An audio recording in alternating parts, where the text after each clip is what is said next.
Welcome to the Oh Blessed Brainstorming. My name is Chris Johnson, and these on this panel, if you're a guest or a founder, welcome. I want to change things up a little bit. I started this off one way, and I think it kind of twirled out of control there, and I want to explain why. We had two amazing companies that came on to talk to us about infrastructure, which I fell in love with, and also the We Water Company, which I fell in love with. Okay. My big thing here is my biggest fear was cross promoting and stuff like that. You all understand that. But what we're doing is we are introducing companies to Obless.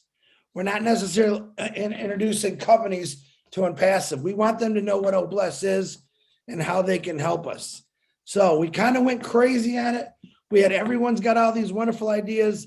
And I did a lot of studying over the last 4 or 5 days and found out a lot of these ideas are absolutely phenomenal. But because of laws and codes and rules, some of these things can't even be done, which is a shame. For instance, tiny houses, which to me is amazing.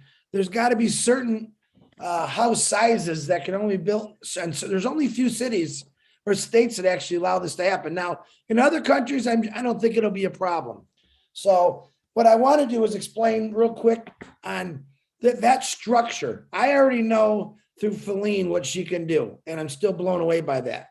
I already know what the other gentleman has with the water company. I'm totally blown away by that. But the main thing is we're getting off track. We're building a city. We want to start with homelessness. And another thing, we had a wonderful gentleman on here. You might be on here tonight named Mark. And he was, to me, he was an amazing person to actually come on here and talk about it.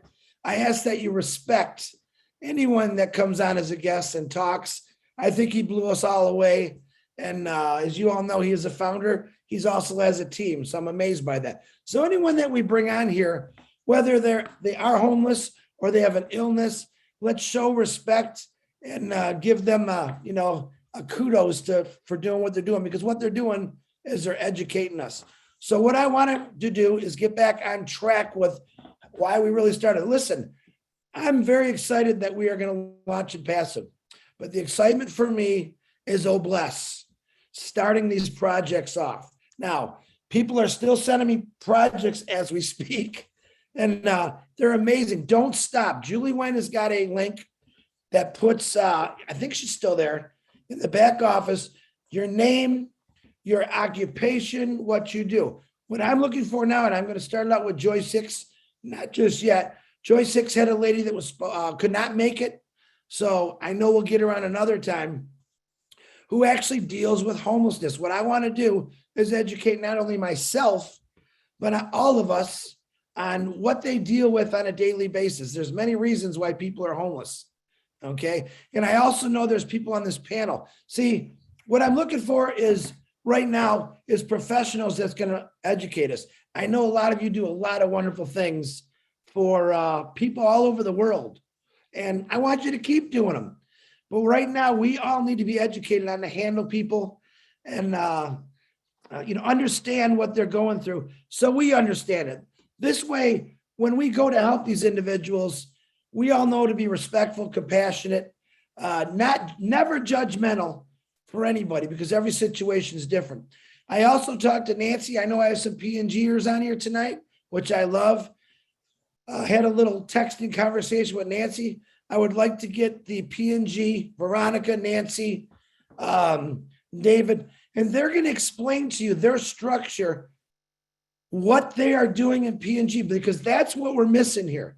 Yep, we're building a city, but we have to have that structure first. And because of the laws, legalities, rules, my God, governments, and every government's different, we all have to understand that. So what I ask you all to do, no matter where you come from, check out your country's rules, your laws.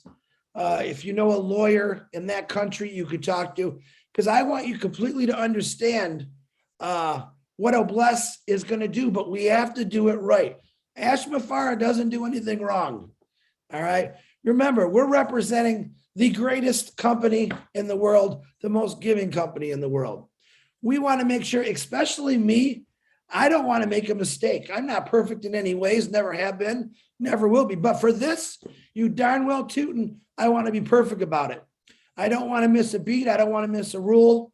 I want to abide every law. And if we can't build tiny houses in an area in Michigan, well, I'm going to build bigger ones then. That's my attitude. It's not going to stop me from doing what needs to be done. All right. We do have other organizations.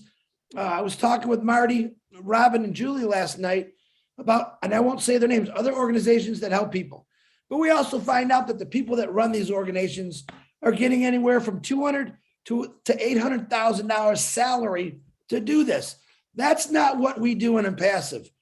Nobody is here to line their pockets except through Impassive and what it's going to offer to us. But when we go out and help people, it's about helping people.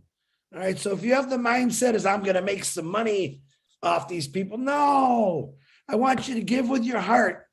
All right. That's when you're truly going to feel what Bless is all about. So tonight, and Joy 6 is going to fill in and let us educate us a little bit.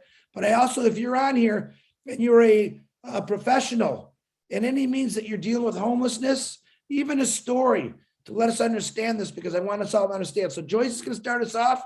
Joy 6, I appreciate you. I know we'll get your friend on here again. And everyone on here, sit back, enjoy, and be ready for an education. But we will continue the ideas because, like I said, everyone's going to have a voice in Bless. One more thing, Joyce, because I'm on a platform here again. I can't get off it. Remember this, Bless is going to hit a scale bigger than any company in the world to help people. But remember this, each one of you have teams or people that you got into this. Your own little family, we'll call them. Each one of you can do your own Bless projects also. All right. We're talking about when a tsunami comes in and wipes out a whole area. That's where Bless is going to be big help scale wise. But man, you might have neighbors that just their house burned down. You might have a family member that just lost all their siblings. That's what I'm talking about. Everyone can do this. So Joyce, on that note, I'd like to introduce my beautiful sister from Michigan, Joy 6, educate away, young lady. Thank you. Hello, Chris. Hi, Narelle. Hello, everyone. That was my friend calling me right now. So she was returning my phone call. Of course. She was in a meeting and she couldn't get out. So I am not Katrina, but I can, give you some of the things that I've experienced and gone through as a social worker, working in a community mental health and working in a Center for Family Health, a medical center as well, a federally qualified medical center, which opens the door to healthcare for all. So as a social worker, we encounter so many things with people and their and issues with homelessness, whether it's poverty, whether it's domestic violence, or whatever issues that present. So one thing I just want to say about homelessness is that no one ever woke up one morning and say, I think I'll be homeless today, or I think I just live on the street. A lot of people, even people that we encounter every day are just one paycheck away from being homeless. It's like one paycheck or one step away from being homeless. And homelessness is, in general, can't put it all in one ball and say, we're going to help everyone that's homeless a certain type of way, because each person is an individual. And so each person got to that place for some reason, whether it was, whether it was being in domestic violence, whether it was drugs, whether it was losing a job, mental illness. So there's so many reasons, as Chris said earlier, for people being homeless, and those reasons vary. So we have to treat each person like an individual, and we have to go into communities. So each community is going to be different. Each country is going to be different, and it's going to be addressing each person as an individual, each community in each country for what issues that you face in that country. So as we look at homelessness, we look at the individual, and then we go into the communities, and we have to talk to each person, talk to the people find out what the person is in need of, find out the reason that they ended up homeless. Because if we put everyone in one box, we will not be able to touch that. We're going to encounter so many issues that people are dealing with as homeless, for the reasons for them being homeless. So we have to look at the whole person and address that person as a whole person. We look at the spiritual, the mental, the physical, the emotional. So there's so many areas of a person that we have to look at, and we find out why that person ended up homeless. And then we begin to talk to them and address that issue. Some people are there because, like you say, if they're out there, some mental illness that they're suffering with, they have medical issues. Maybe they ran away. Maybe it was through sex trafficking. Maybe it was domestic violence. Maybe they were pregnant and they got put out of their home, or someone lost their job. So there's so many areas of homelessness that has to be addressed when we look at it. And then when we also talk about homelessness, people are living on the streets. They're living from friends and families' home to families' home. They're living on couches. They're finding places anywhere that they can be to try and get shelter. And, like I said, they're not there by choice.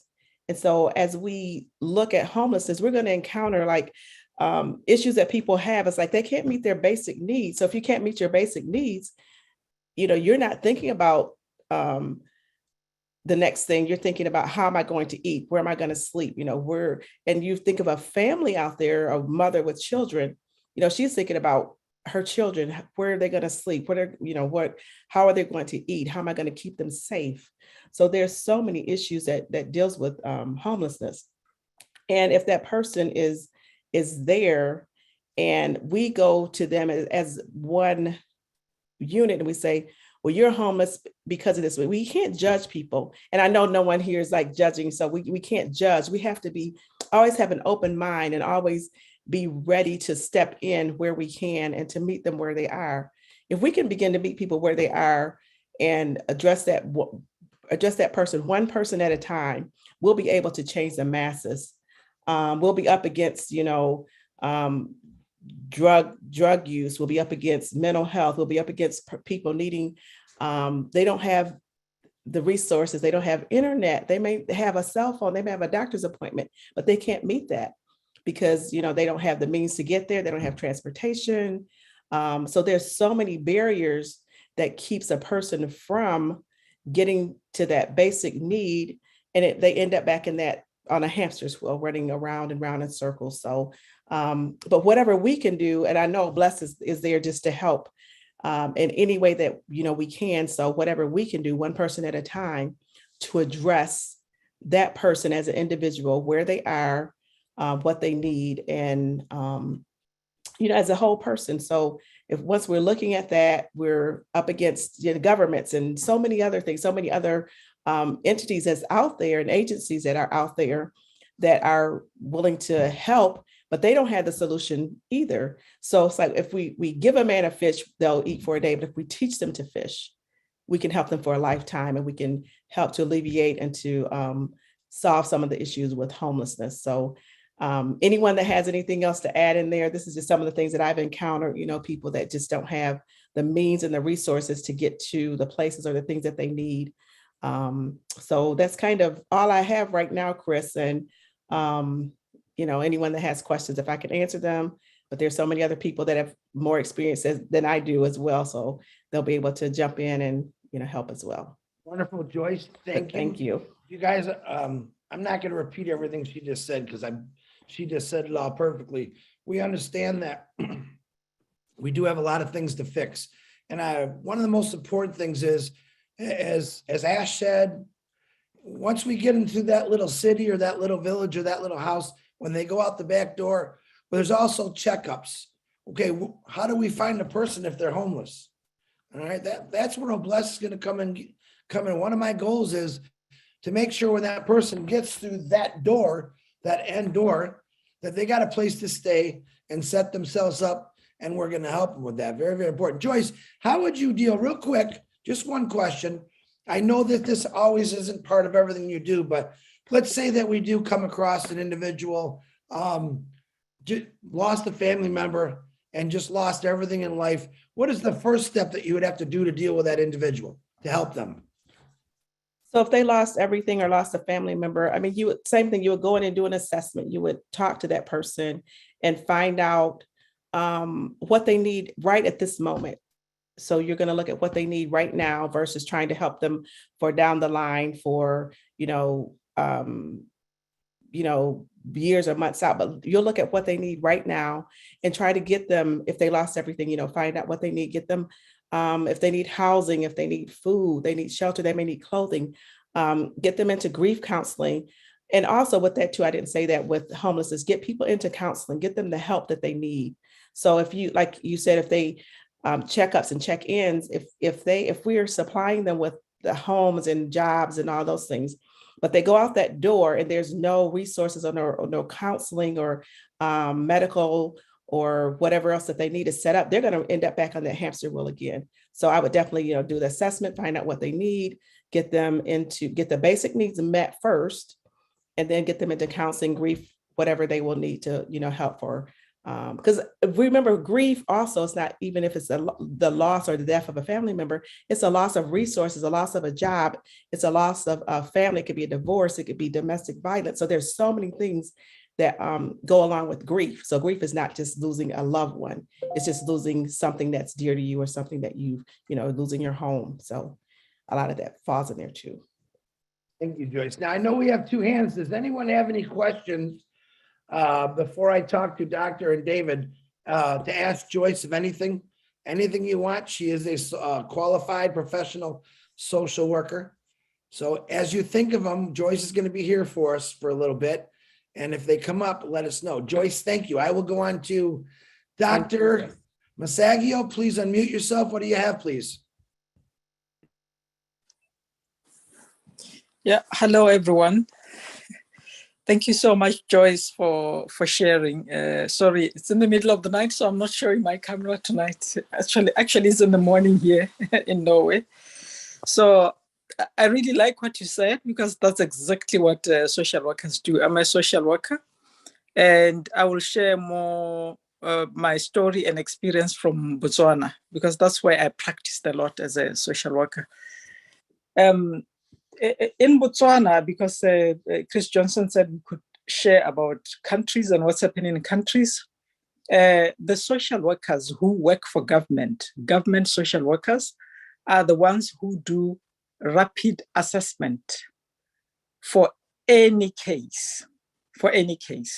So we could use government social workers to assess homeless people. And homelessness may not necessarily mean people are living in the street. Just like Joyce said, it's every case is unique. And every case has to be assessed according to its own uniqueness, because there are many reasons why people are homeless.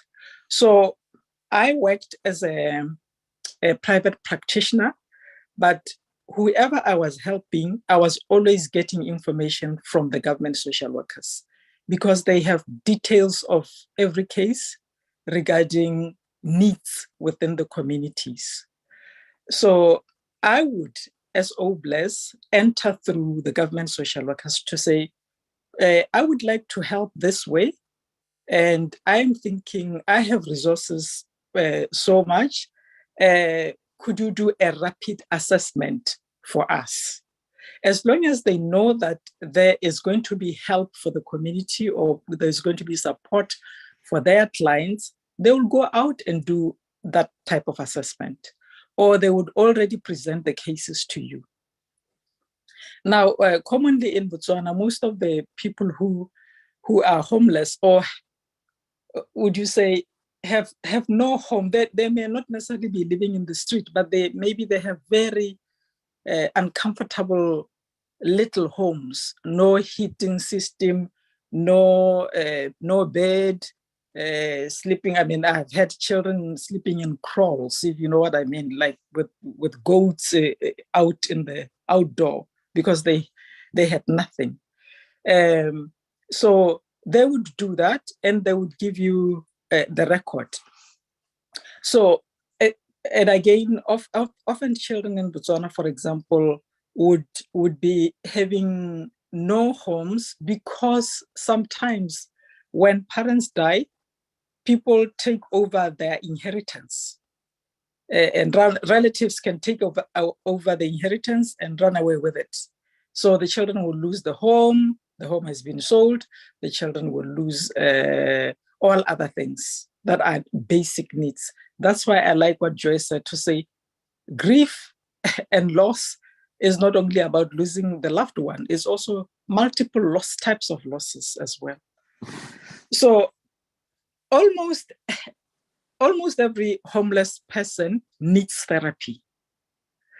So as a private practitioner in Botswana, what I do, the way I work with the social workers, is I enter in with my grief therapy skills. I have not been building houses for homeless people, but I have been targeting orphaned children and giving them grief therapy. And they are so many, or they were so many when we started actually this particular program. So what we do is we gather them together, because we follow the culture of the community. We gather them together, talk to them, especially as age mates who are orphaned children, and then we take them away into a campsite where it's like a life skill school training. So we give them life skills there, but we also address their grief, because many of them have lost their children, their parents, because of HIV/AIDS. Many of them are experiencing these multiple losses of lack of inheritance, because relatives have taken away such. Many of them are not effective in their education because they are just traumatized, and they are thinking about other issues. So they have common issues among them. So we have got this class of, would you say, you can call them homeless, but we could say we have got this class of grieving adolescents who are experiencing problems in kind of similar ways. So then we group them together, take them to the campsite. There can be 30 of them, there can be 40 of them, there can be 200 of them, but we divide them into groups.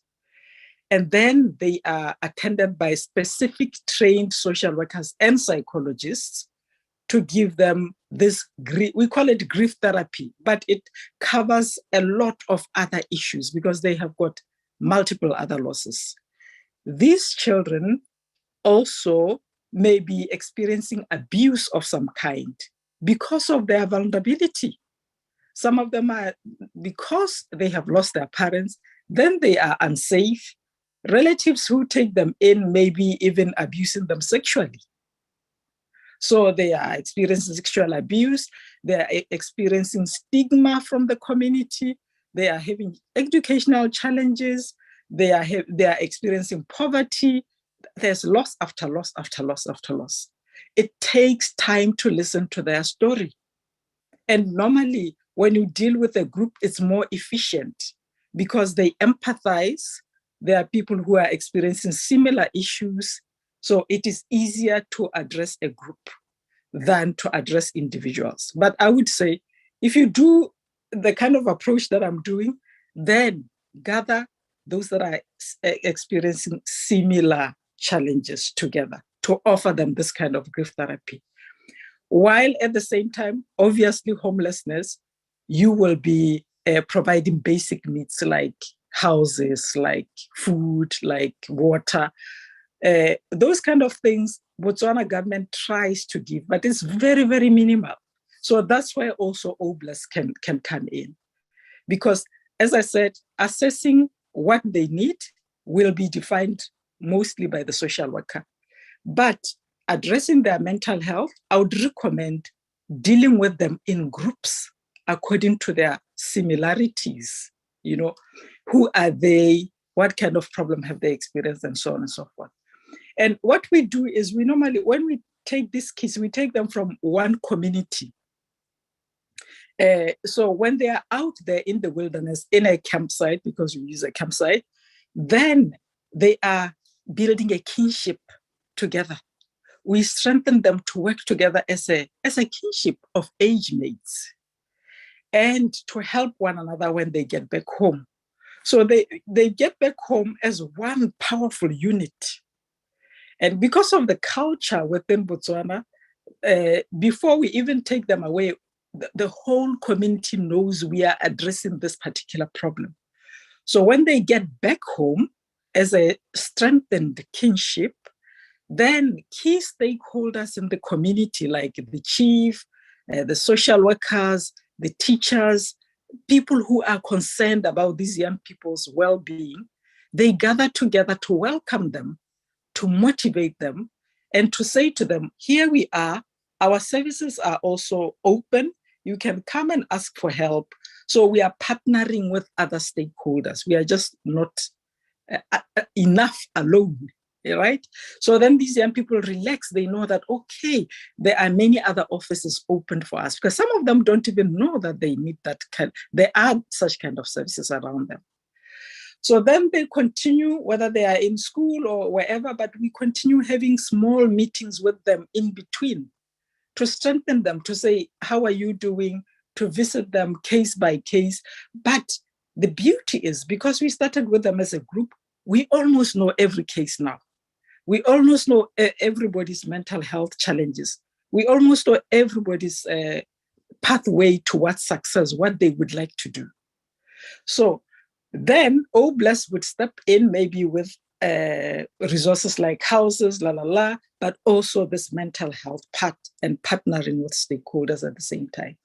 But I would say, to start with, talk to the social workers. I think in most countries you would do that, because they would offer free public service to do that kind of rapid assessment for you. And then you partner with them, because Oblast is not government, to then map the type of services. But the type of services on mental health, group work is more efficient and quicker. And people love supporting each other. So if you work with them as a group, they will support each other. You just have to do it according to the context, in such a way that what works in Botswana may not necessarily work in Michigan, for example. But almost all over, maybe you just can back me up, group work is very efficient. People empathize and people become resources to one another. People check on each other, even if you are not there as a professional or as Oblast. They keep updating the key officer. Oh, so and so maybe has now lost another child, or so and so their house has burnt down. They take care of each other. They are watchdogs to one another. Thank you. Wow. Well, doctor. Wow. Hey, Doctor and Joyce, I'm going to ask you to do me a favor. I would like for you guys to start kind of like a committee of social workers through Unpassive.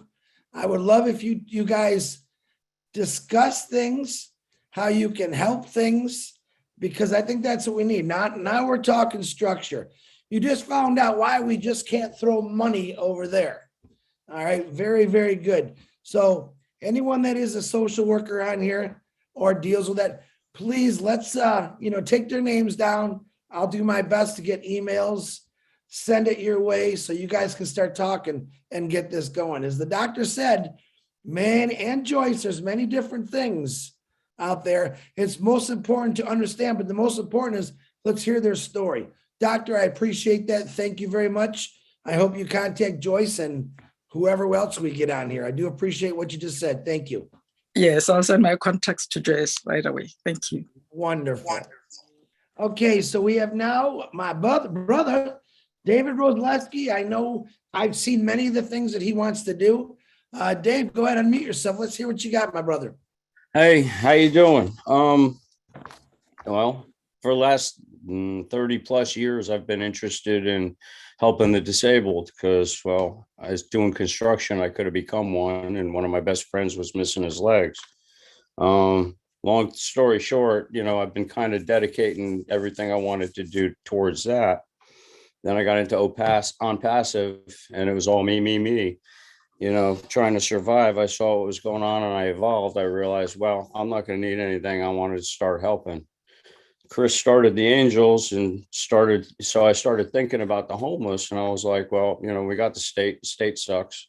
They give you a place with a lot of rules and problems and headaches, and they basically just kick you out in the morning and you got to be back by a certain time, and they're not giving you a whole lot of great help. Well, I figure, what do people need? Yeah, you need shelter, you need food, you need water, you need work, you need all kinds of stuff. And then I was watching, I forget what I was watching, is irrelevant. And this commercial came on about digital real estate. And they were talking about how these malls all over the country and now all over the world are becoming empty. And, nothing's going on with them, and they're sitting. And I was thinking we could make a nice little center out of that, because you need housing. You need a lot of different kind of housing. You need men's housing, women's housing. You got teens, you got military, you got drugs, and, people with, psychological issues, and everybody needs their own little place. You can easily turn the food court into a cafeteria. You can turn like an Apple store into a little computer center, because, if you're going to get a job, what do you need? Nowadays, you can't get a job without a phone. You can't get a job without an internet connection. So I was thinking maybe we get in touch with some of the phone companies about getting some of these little prepaid burner phones. That way, as people come in, we have a phone we can give them. Maybe we'll activate it for the first month or two to get them going. We can give them a computer area so that they can check their email, let their families know they're alive, and do some job hunting. If you want to do some recreation, there's probably an old video game store down the hall somewhere we can turn into a recreational area for the kids and people who want to spend their time. What else you need to get to work? You need clothes. We could start our own kind of Goodwill sort of place, collect all this stuff, hang up all the good stuff. And as people are coming through, if you need clothes for your job, yeah, you walk in, go pick it off the shelf. If it fits and it works for what you need, take it. Whatever's no good, we can put in another bin. I'm sure we can find lots of people who were seamstresses and tailors and things like that. We could take that and repurpose that into things for people, things to sell. We could start, using some of the people to volunteer their time that are coming into the shelters. We could, start doing some hay bale farming up on top of the parking lot. We could rip up a bunch of sections of parking lot, build some greenhouses, or just do some open farming. We can get some vehicles to get people back and forth to their new jobs. I already started an LLC to try to help start doing all this stuff. One of the things I want to do is start getting some properties so that as people are starting to get on their feet, one, we can give them jobs, to fix up these homes for people. And then two, we can do low income housing for people, as they're starting to get on their feet. You need a place to go, but you can't afford these, tremendous rents. Well, we'll fix them up. We'll give it to them for, cost so they can get on their feet, or, half a cost, and we'll supplement them. And as they progress and get better, they can move on to another place, their own place, and open it up for the next person to come in.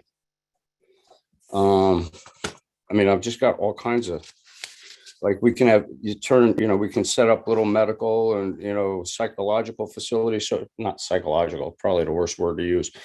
People, to get the help that, we were just talking about a little while ago. We can have job placement centers. We can have people that are, just want to donate their time. We can get everybody, a reseller position, give them an income, permanent income. And in return, we ask them, maybe give us a year of your time, like figure 40 hours a week for a year, just donate your time. And if you like us at the end of that, you stay. If not, you walk away, have a nice day. You got your life and you got your stuff in order. But if not, it's like Ash is looking for people that are like-minded and motivated. So if we can get people that are interested in staying, well, they're going to be real good people to work with. Plus they're going to know where all these homeless people are, so we can find them and actually get them help. Not used to talking in front of a lot of people. Excuse me if I sound a lot nervous. Food, and I figured as far as creating more jobs, we've got all these farmers that have been put out of, out of work by big farming. Bill Gates is buying all the farmland. China's buying all the farmland. Well, let's buy small pods and stay small under the radar so we don't alert big pharma and big farming and everything and start trouble so they start attacking us. Let's get these farmers going with their own farms again, get them back to producing for their families. We can give them guaranteed income every year. And instead of like the government paying people not to grow on their farm, on their land, well, grow all you can. And we'll take it. We'll pay you and we'll take it at the end of the year. We'll bring it to our homeless shelters. We can do soup kitchens. We can pack lunches for people going to work. And before things start going bad, we can start freeze drying it like preppers do for, packing stuff up. We can, supplement our efforts selling that stuff to preppers, selling good, fresh food. It'll be non-GMO. It'll be all natural. We'll do it organic without having to go get certified organic and pay all that. We'll just do it. Give people good food, like we had back in the 70s. I mean, the food we eat now, it's not like it was. Hey, David, I can see you got a lot of ideas. I know you sent me a lot. I appreciate you for coming on here, and don't be scared, brother. You're doing fine. I appreciate you, man. Thanks. Yeah, I could sit here and talk all night. I literally have an entire notebook full of stuff that I've been talking about. I've got for this, I've got desalinization plants that I designed, that I'm trying to design, that's going to grow food, fresh water. It's going to, do a whole lot of stuff, like the housing, those small houses we were talking about 2 weeks ago. Awesome. We can go into other areas like desert areas, as long as places are getting, 2 to 4 inches of rain a year. We can build earth ships. We got tires all over the place. We can build earth ships right in the ground. You can collect your own water, you can grow your own food and create an oasis in the middle of a desert area. You get enough of those together, you can have a nice green area in the neighborhood. Before you know it, maybe you'll have some good water, good weather coming back and start hydrating the area. We could start, refurbing the planet as we go, expand the green areas into the deserts. Oh, David, now listen, guys, I'm trying to make connections here. Now you could hear David. I've seen him. He's written to me multiple times telling me about his wonderful ideas. If you can relate to David, and maybe I see Gene's going, yeah, wow, rock on. I want you guys to connect with each other through emails and start discussing this, how you're going to structure it, what you're going to do. So Gene, write down David's name. David, you get Gene's name. You can put it private in the chat. Pass your emails in. Let's get this structure going. So David, I appreciate you. Thank you for coming on here. And anyone else that wants to connect, if something's relating to you that someone's saying, man, get with those people. Go ahead, David. Yeah, just one more thing, if I can, real quick. I just love everybody's ideas. We got a lot of really intelligent, motivated people here, and I'm loving it. And we're all about to have a bucket load of apples. So we're going to be able to do a whole lot of stuff. But I think if everybody just concentrates in your own little area and master it, come up with a nice little template that we can upload into, on Passive or the Angels site somewhere, so we could share it everywhere. Everybody can grab an idea that works, take it and customize it to your specific area. Because it's, like McDonald's, you can go to Japan and get spaghetti, or you can go someplace else and get shrimp, or you go to Hawaii and you can get Spam. You got to adjust everything for your specific area so it works better. But I think if we all do this and start throwing into a nice big pool, I think we can really, really get a lock on this stuff. I think we're going to do good. And I'll shut up now. No, you're okay, Dave. One of the things that Juliet actually put together is it's in updates. You got to scroll down and look for it. And what it does, it puts all your qualifications, a whole bunch of stuff. So get in the back office, go on updates. You're going to have to scroll a little bit and find it and fill out those forms. Okay. Eventually, we're going to start combining people together on their ideas, same similarities, whether you're a social worker or you're a visionary of things for helping people. That's the whole goal here, building the structure. David, I appreciate you.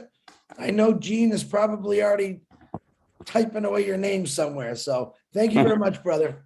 And I want to put together a think tank too, so that we can start working on this, get all kinds of ideas and start brainstorming together on a regular basis, you know? Okay. Absolutely. David, that's your job. You're hired. Get that think tank going. I'll take it. I'll take it. I already got the LLC. I'm motivated, dude. I'm Matter already. of fact, you and Gene look like you're just like, I just feel some kind of connection with how you guys are reacting. So you guys get together and get a think tank going and let's blow yeah. this up. I appreciate you, brother. Thank you. Thank you. Marie, is it Pendy? There you are. Go ahead, unmute yourself, Marie.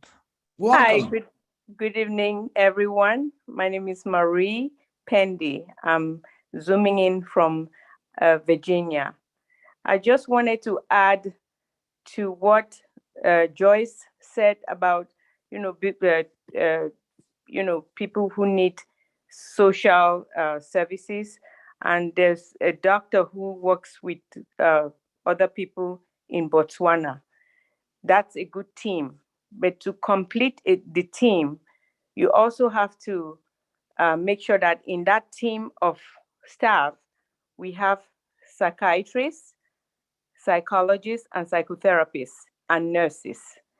Because each individual, like the doctor said, you group each group of people based on their similar needs. In the group, you also need to have a psychology, a psychiatrist, and a nurse, a psychiatric nurse, who will assess, the psychiatry will assess the need of each individual. Because you can go to talk therapy, but some people need more than a talk therapy. Some people may have the therapy by talking, by speaking their thought process. And a psychiatrist or social worker will be able to figure out how to meet their psychosocial needs. Some people need that plus a psychiatric management, and that the same individual may also need medication management. So to complete a team to work with each individual, you need all those people and everybody will come in and play their part as to where the needs are, as you talk one-to-one with the patient, with the people. That's what I wanted to say. A psychiatric nurse who will manage their medication and all their nursing needs. And then a psychotherapy who will take the people who need to have that psychotherapy. Maybe they need psychodrama, for example. They need a few sessions of psychodrama. Some people need to have their basic necessity to be met. That's when a social worker will come in. And some people will need medication and to manage that medication so that everything comes together and build that person back to a normal strength. That's what I wanted to say to complete the team. Thank you. You're absolutely correct. And I'm one of the nurses who can do some of those things. Structure. You're building structure. You remember what I said? We can't just throw money at something. It's been said a lot of times now. And this is what I'm talking about. This is probably how I should have started it off. My bad. I'm learning. I'm a retired auto worker, but I want to be part of everything that you guys are doing. So building the structure is important. We need everyone involved, not only ideas, but professionalism. So Marie, thank you very much. I appreciate you. Chris, can I jump in there 1 second? Absolutely jump in there, Joyce. Thank you. I agree with you, Marie, so much. I am a psychotherapist as well. I did social work, so I do the psychotherapy as well. And there is a young lady that I work with. She's a mental health nurse as well. And she can, like she said, we'll need the psychiatrist and all that, because the psychiatrist is going to do a different assessment and manage them if there's medication that's needed, or if there's a severe mental health issues that the person is in need of. So they will step in and manage the medication. So with the psychologist and the psychiatrist as well, they will do an assessment. But remember, the psychiatrist is only going to see you every probably 3 to 6 months. So they're going to be specifically with medication management. So, but I love to work with you, Marie, as well, too, and, just get together and throw an idea. So just wanted to say that too. So and your daughter, Chris, too. So Amanda will get her in there. Yeah, she's listening in the other room, but she's listening. Can I also jump in there? Absolutely. Go ahead, doctor. Yeah, exactly. I like what she said, because some of the resources, you may not necessarily take them out to be part of the group therapy, but you note these problems while you are with the young people or with the group that you are addressing, and refer them when you get back to their communities. Then you connect them with these resources. That's why, for example, in our approach, then we have these stakeholders already waiting to receive these young people and say, we are here. We also have special services like this, and they build rapport with them. So we develop these cases when we are out there in the wilderness with them, and we refer them to specialists. It depends also by country on how many resources you can get. For example, in Botswana, there'll be very few psychiatric nurses or psychologists, but we find a way to complement them. And then I would like to also just say, because people are unique, we also use multiple types of therapeutic approaches. We use art therapy, we use group therapy, we use music therapy, we use what we call rites of affirmation for them to confirm that the therapy is helping them throughout the 2 weeks when they're camping. We adapt the type of therapy according to the group that is coming in. Thank you. So, Chris, I just wanted to add, like in this team that I just said, to develop a treatment plan for each individual, which is unique. Somebody has to be writing the individual need. It could be, the basic necessity of living, house, clothes, food, and all that. So if that person lacks any of none of these, they lack all of this, like housing, we have to have a channel or a list of where are we going to do, what are we going to do with these people who need homes? So we need to build homes. So part of the treatment, big grand scheme of treatment plan for each individual will be, find a way that we're going to build homes for them, find a way that we're going to provide food for them. Maybe somebody just talked about, making a farm, having them grow their own crop. It could give that leeway for them to be able to provide that for them. So we just have to take an individual, assess each of their needs, and figure out how to channel them to those needs, and providing all those needs to meet the goal of that person in its entirety. That's it. Thank you, Marie. Thank you, doctor. I appreciate you guys teaching us the stuff. Before we go on, I want to ask Julie if she can unmute herself. I want her to explain the form that she has in the update section. Julie, can you please unmute and let us know, please? Absolutely, Chris. Thank you so much. I just wanted to say a little bit on the purpose of the form that is posted in the back office. Right now, the last time I checked, we have over 5,000 that have completed the form. However, out of those 5,000, the purpose of it, I believe, is Mr. Ashmufar look for professionals like all the doctors here, the social worker here, the engineer, all of what starts, the people that actually currently holding license or currently work on the certain project. So he wanted to have that form just so that later on, when he has a direction for Chris to go through, Chris can go into that form and pull up all of that. Let's say that we're talking about social worker today.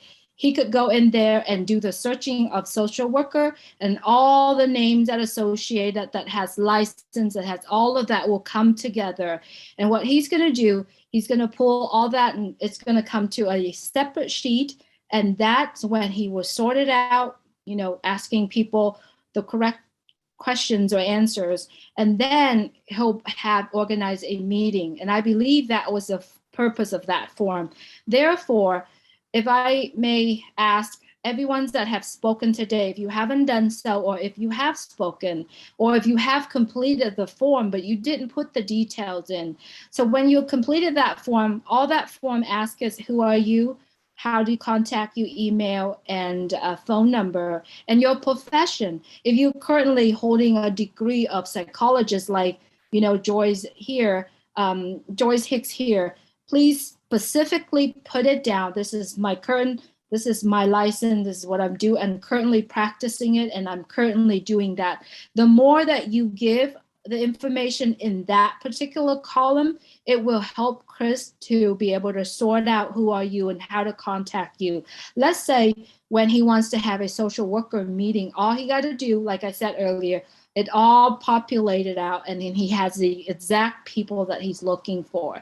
And if you have completed that form before and you haven't done it, you know, said what you need to say, please go right ahead. When I sort that form out, I will pick the most that you put in there. Now, I'm asking for the information that goes in there that is accurate. If you are putting the accurate information out there, it will save Chris and the team to go through and sort it out again. So if you are a social worker, if your whole license just said, you know, I'm a licensed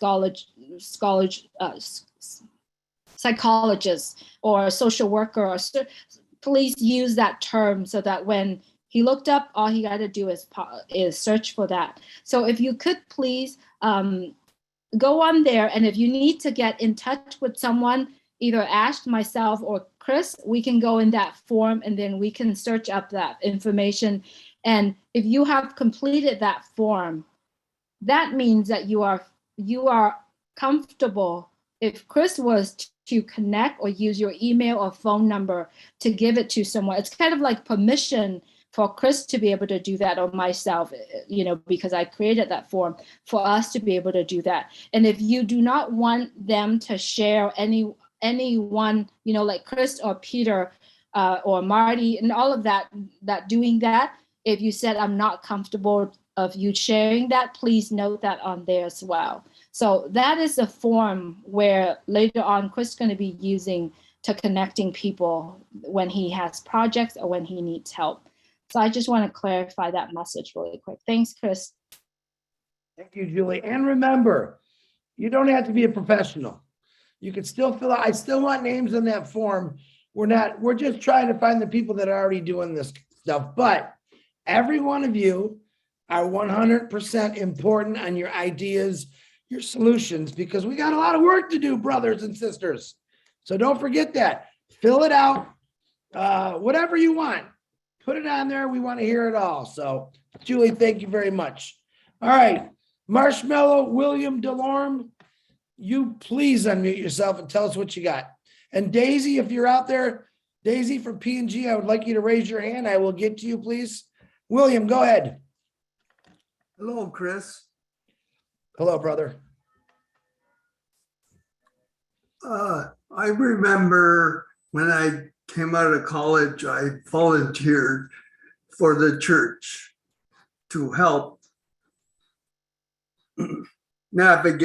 help people navigate on the computer. And they had a lunch and they had breakfast. So I was looking at these people, and some of the people just can't help them. They just don't want to be helped. And sometimes I feel like they are possessed, and they throw the tables, they throw the chairs. And is that what you want to volunteer for? Honestly. And I'm thinking,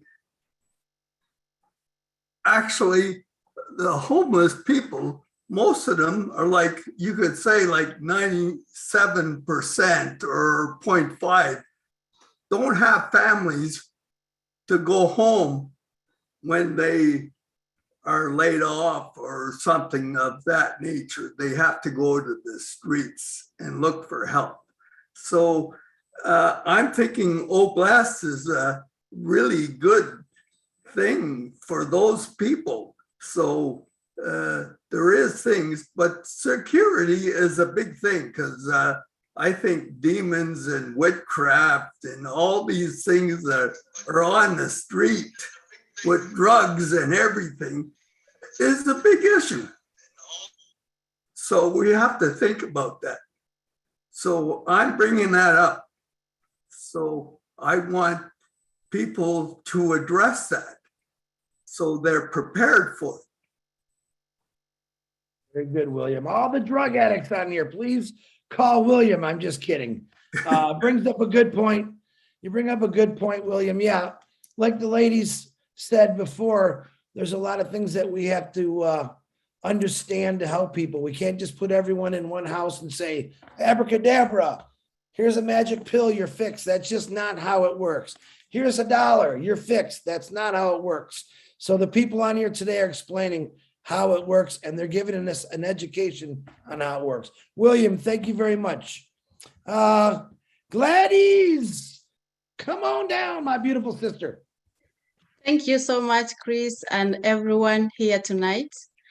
I'm not going to repeat what the rest have said. I think the social workers and Dr. Katsi have done a great job in addressing the basic needs. I'm going to come from the point of the functional level of the population or the clients we would like to help. This is because I work in a hospital. I've worked with homeless patients, and I see that the level at which they are able to function is very important to know it. As Joyce said, it's good to know, to meet the person where they are. So first, I think as we plan to build this city, we need to identify what kind of clients will we like to have? How much can they do? Is it people who are totally independent, who just need, a place to sleep, a job to do, just to get back on their feet? Is it that some of them could need a cane to be able to move around? Will they need a walker to be able to move around? They can do as much as they can. All that they need is if they need those devices to be able to move around. That will help us to know the kind of houses or the kind of house that we will build. Because one of the challenges that we encounter in the hospital when we receive homeless clients is that they come to the hospital, but you find the shelter where they came from has stairs.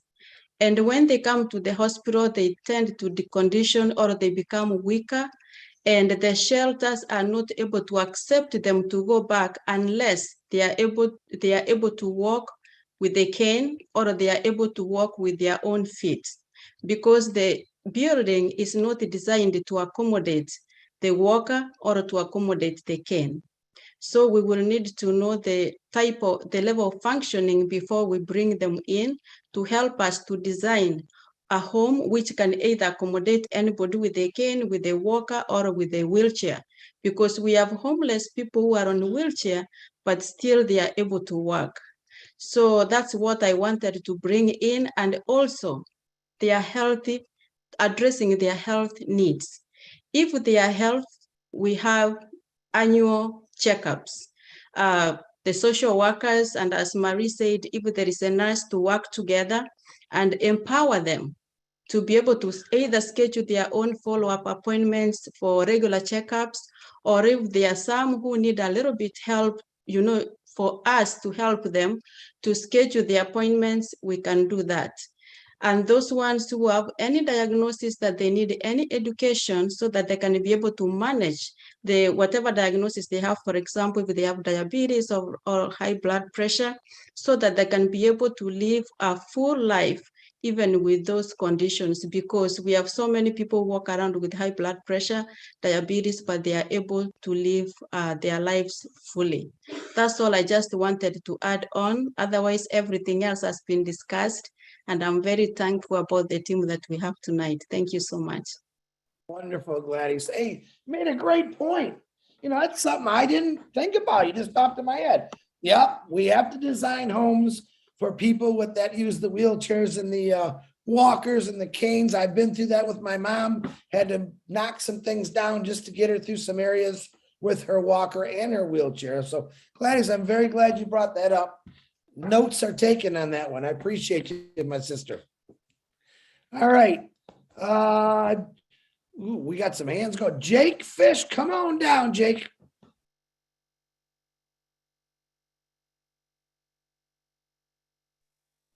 Hi, can you hear me all right? We can hear you, Jake. How you doing, brother? Hey, doing great. Feline and World Energy and I had a very good meeting today. It was phenomenal. And that was a really great point as far as the building. We should build all of our buildings so they're handicap access and everything. It should be straight across the board. Because we're going to have a lot of people coming through our houses and they're going to get their help and they're going to get better. And I just think that should be a standard. Okay, handicap access for everybody, because we're going to help a lot of people. The We Energy is over the top. I think we're going to break some records when we build in Michigan or whatever. We'll essentially pretty much be able to have these people live off the grid. The way these guys work is phenomenal. And you know, the mental health is going to be a huge thing to tackle, but I think we have the people involved that will be able to take care of it. Another thing, now correct me if I'm wrong, but I think a lot of the mental health might be, you know, if we have these growing farms and these buildings, we could provide jobs. And if we can give people some self-worth, I mean, is that the main deal for mental health? I mean, the social workers should probably clarify that. But I mean, I think we need to lift people up, give them a job to say, hey, you're growing, you know, these green beans, you know, farms in a box or whatever. I mean, if we can give them jobs and feel that they can have more self-worth, I mean, do you think that that's going to help their mental health? Are you asking the social worker the question, Jake? Chime in anytime you like. Anyone social worker want to answer that for Jake? Jake, so jobs would be a part of it, but until we address the underlying issue, so it may be a job, but there's an underlying issue. There could be abuse, there could be, you know, sexual abuse, there could be trauma. There's so many things that's underlining, and so the job would be a part down the line, and it would be great to help uplift their self-esteem. But first, we have to get to the underlying issue. Once we can get to that, then because that person may not be capable of working or maintaining a job because of certain things that they've gone through in their background. So there's so many things that's underlining that we can get to first, and then we can address that part because they have to be able to meet their basic needs. Some people maybe have to taught again how to get back into society because they've been out on, you know, homeless or wherever or on the streets or wherever their homelessness or issue may be. So they have to be taught and educated. Because say a person was homeless at the age of 12, they may be stuck in that person, at that 12-year-old person. So they have to learn how to move forward versus, and so they may not even know how to, or they don't remember, it's been so long since they've been employed that they will have to be taught the basic skills all over again, like the basic needs of hygiene and all those different things like that. So if that makes sense. And that's just a part of it. We're looking at not only just building homes, but education centers, you know, perhaps. A little background on what happened to my grandkids is my daughter-in-law had an unfortunate accident. she was on her deck and she slipped, fell, hit her head, and landed face first in a pool of water from a Rubbermaid container. And my grandkids found her dead. And they're quite traumatized from that. And luckily, my wife and I live like a stone throw away, so we can see the children, but they're still traumatized. I mean, I could not imagine what they have gone through. Absolutely. Jake, do you have any more questions? Let me use Jake as an example. He didn't know something he wanted to find out. Greatest thing in the world is the right information. Correct. All right? So if you got a question, and I'm trying to have shows where we have lawyers, doctors, we have social workers. This is free education, folks.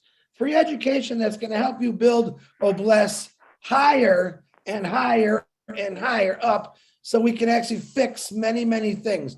Are we going to fix them all? Well, damn, I'm going to try my best to, and I know you all are. So Jake, do you have anything else, brother? All I got to say is, Obless, just by itself, is going to rock the world like you have never seen. Just that one thing, Obless, is going to rock the world, and it's going to change it for the better. And my skin is in it. I'm all in. Jake, I know you are. And yeah, I did hear you guys had a real good meeting the other day. I'm glad to hear that. I know where we need to go. Still, we want to put more things together. We want to educate people first, and we're going to do all that, Jake. So you just hang in there. We'll get back to you, of course. We're going to win big time. Big time. Absolutely. Thank you, Jake. I appreciate you, brother. No problem, Chris. All right, Mr. Peter, the best notes in the world. Oh, and let me say this before I forget. Right now, I have Daryl Cook and Janet Butler, who have, without me even asking, they decided to do a whole bunch of stuff and take notes. So Peter gets a little break. Daryl Cook writes excellent notes. He's actually taking notes of all this. Janet Butler's making spreadsheets. And I forgot to give him a shout out last week, and I want to give him a shout out, but thank you, Bahama team. I love you guys. Appreciate you. And before I forget, Lynn Nakamoto, thank you for all the advertising and helping out with Run the Panel, because sometimes at the end I'm all crazy and I forget, but I love you, my beautiful sister. Thank you for all you do too. All right, where did my brother Peter Sure disappear to? Peter, go ahead. I'm here, Chris. Thank you again for doing all the webinars and getting Obless getting together and getting some ideas around from different professionals. Thank you, Joyce, for being here. Appreciate you. Very wise words.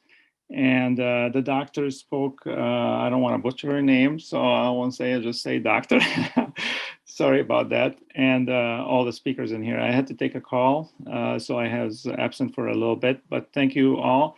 And I'd like to point what Joyce and the doctor mentioned, that we need to make sure that we're not judging anybody when we speak to, and look at what their needs are. And the doctor mentioned something about a social worker that have worked for the cities or the municipals. Those are really good resources because they already have a lot of studies they do. So I think that's a good start. Not necessarily that we use their resources, but we could use some of their services to sift through some of the people that we have that we gonna be able to help.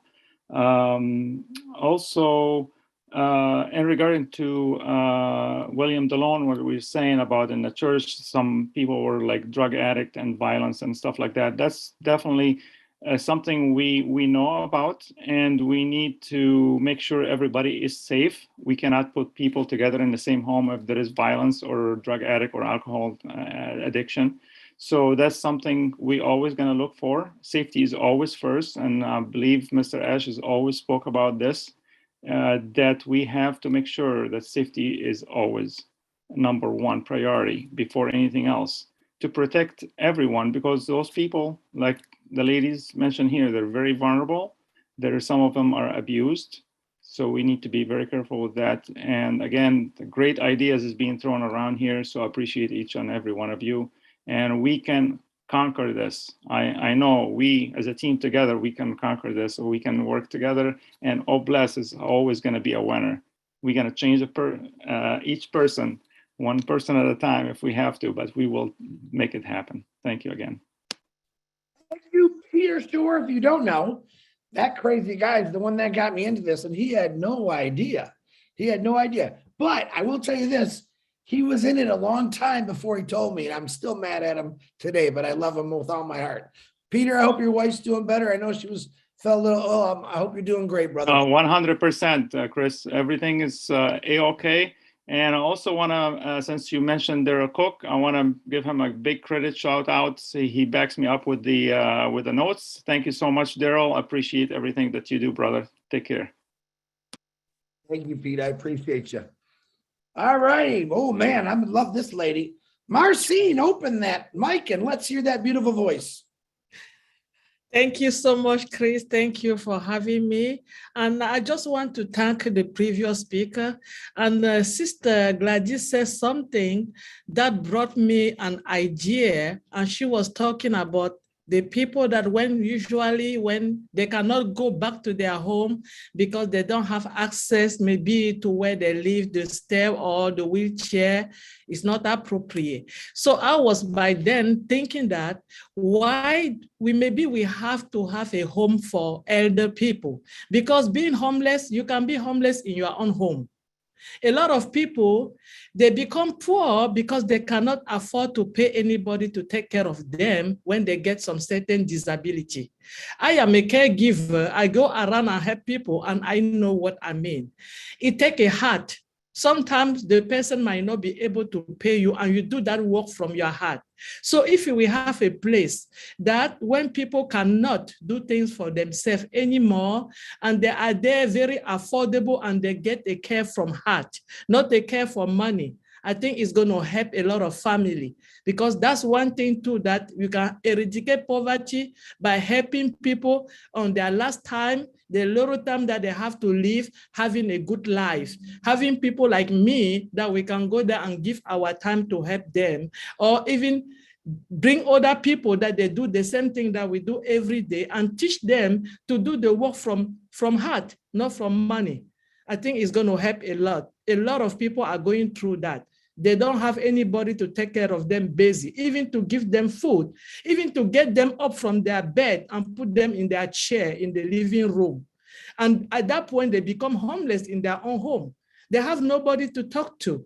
So I think that's one point that I wanted to say, that not only talking about nurses, psychology, we have to think about caregivers, the people like me that we can go out there and help also. Thank you so much, Chris. Thank you. Marcine, you know, I love you. Absolutely. What are we doing? We're building the structure of how to help people though blessed. So we have, right now we have 4 hands up, which is Lily Lane, Sherry Dursway, Susan Hodges, and some guy that says he's Ash Mafara. We're going to let him wait and see. I don't want to have to throw him off if he's real or not, but Lily Lane, please unmute yourself and go right ahead.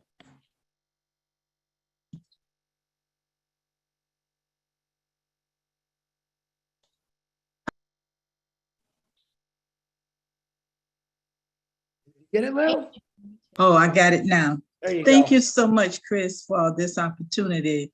As I listen to all of the professionals talk, it just made me want to do even more. But I feel that what I can bring to this community is a business degree in business administration, my undergrad degree, a master's in administration supervision, and about 33 years of human resource management. I ran human resource office about 7 naval bases in the DC, Maryland area, and had a team that was there. So I feel that I can bring to you from advertising position that is dependent on the kind of jobs that we're talking about. If we're talking about within the community, That's one thing. If we're talking about outside of the community, that's another thing, those processes. But I can bring, as I said, from advertising to hiring to screening to orientation to evaluation to promotions, counseling, the whole gamut of employee relation. So anyway, and I know that may not happen as early in the process as some of the other responsibilities, but whatever I can do. And what I will do, I will go back and refill out the form that Judy talked about tonight so that I can outline those things in more detail in terms of what I can bring to the community. Thanks, Chris, for having me. Lily, thank you. You know, I just thought about something when I know your HR experience. You guys got to think about this. Using two of our products, which is O Staff and O Academy. Right. Can you imagine what we can do on O Staff to organize this also with everyone's ideas? Can you imagine now sending these ideas and these blueprints out, teaching through Academy what we're doing? The internet is a wonderful thing. And with those two products, I think that's going to help us out immensely. Lily, Right. thank you for waking my brain up and thinking about something different. That's why we're doing this. I love you, my beautiful sister. Thank you, Chris. Looking forward to working with you. Sherry Dursway, please unmute yourself. Yes, hello. I love this topic, and I'm just so excited for Oblast. It just gets my heart going every which way. Anyway, I had a few things. I put it in the back office, the listing thing. My daughter, she does this. She helps the houselessness. We call it houselessness out here. And what she does is she makes sure that her crew, she has a little speech with them first beforehand and makes to them realize that these are real people out there and they have feelings and they've been left behind. And we need to make sure each of them are very important in this world, no matter where they came from, what situation it is about. And also I heard about an app. I wrote it down, but I don't have it in my notes in front of me, that I saw about a month or two ago. I don't watch a lot of TV, but it was on in the background. It was some app that had to do with that. It was on Dr. Phil's program. And so I think that would be helpful. And plus, I believe, I have my notes here, a lot of your houseless people have pets because that helps their brain and helps keep them going. Like we've been saying all along here, it's all about mental, because even if you were put in that situation, it definitely would take a mental toll on you. And they have animals, so we need to work on helping the animals to get fit, and whatever animals they have, make sure that they're taken care of as well, because they're going to want to go with the person who's houselessness. And then I also my heart kind of goes for, we need a different situation, different building or what have you, facility for battered people, whether it be the women, children, or even men been battered before. So we need something for that. And of course, that entails medical and mental as well. And a lot of these people have children, so we need to make sure those children are covered as well. And I would love to help in that section, and also to help with like I like to draw and do crafts and that kind of stuff. I would love to help the kids in any way I can to kind of keep their mind off of stuff, or help them, feel wanted and fresh, and help them draw or whatever it is to help them along the way on that. So, and then also with disasters, how there's disasters that always happens all over the world, somewhere or another. We need to be sure to have Oblast set up for one little section just for that, whatever disaster it is. We just pluck it in. So like somebody could put up like, oh, there was a tornado in Oklahoma and 3 blocks have been blanked out. So we can all dip our money into that, whatever that is, and start helping that way, and then work from there, whatever that thing needs. besides the funds and the food and all that, to go from there, because those two people will also need some kind of medical and mental health as well, because they've been through losing their home or pet or lost a loved one. So those are my thoughts. Back over to you, Chris. Thank you so much for letting me talk. I'm so excited. Thank you, Sherry. I definitely hear it in your voice. Absolutely. I'm an animal lover.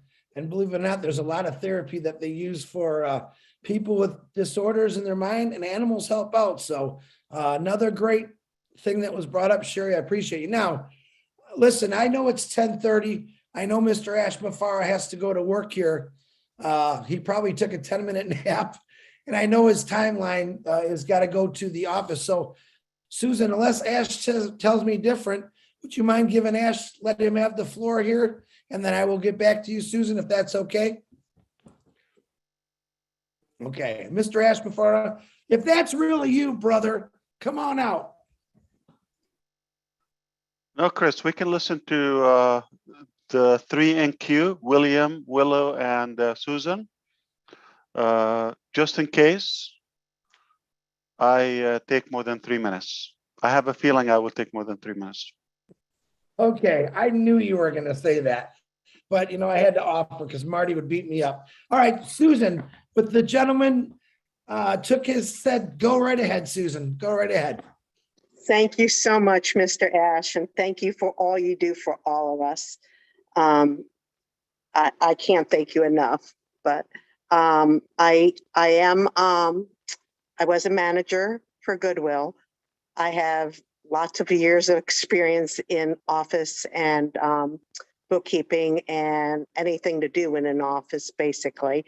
My OCD is organization, if you need anybody to organize things. That is just something I don't live without.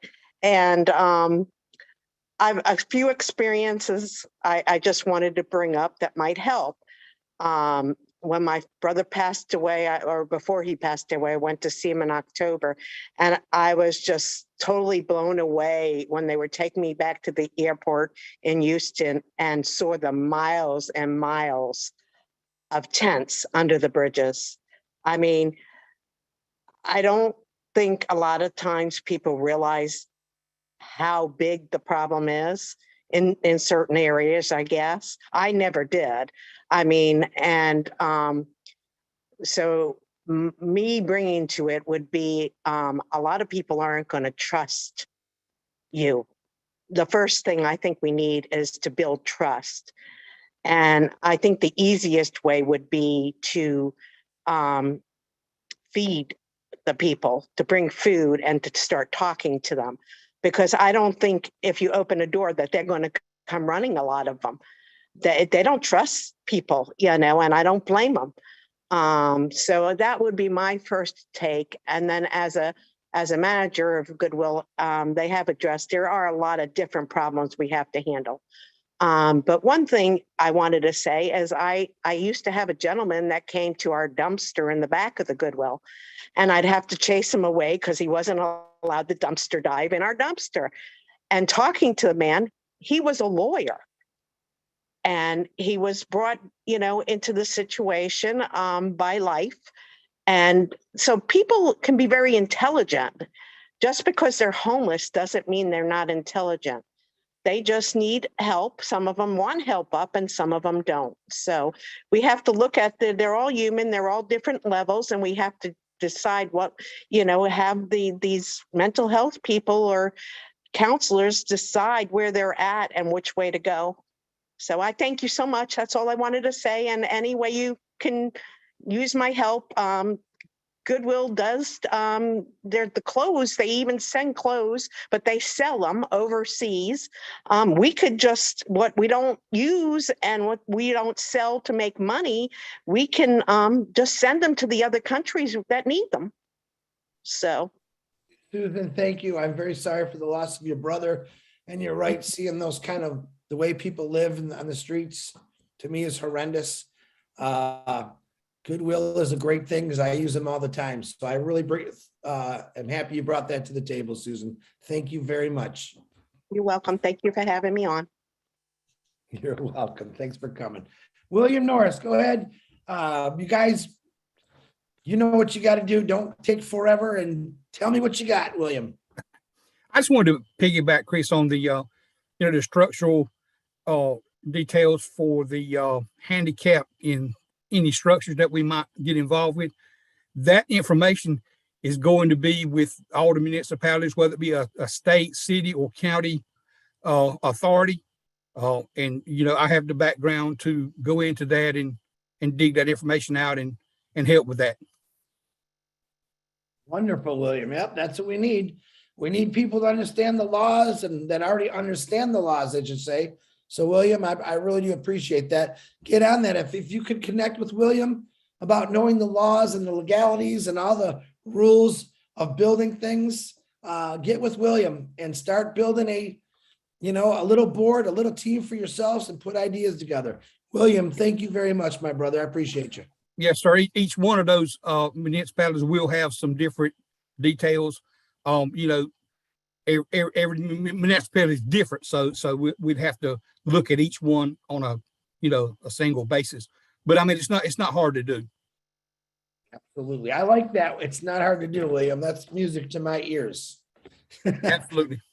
Thank you, brother. I appreciate you. All right, my beautiful 21-year-old girlfriend, Willow Griffith, come on down. I look like the bag lady tonight. Oh, not at all.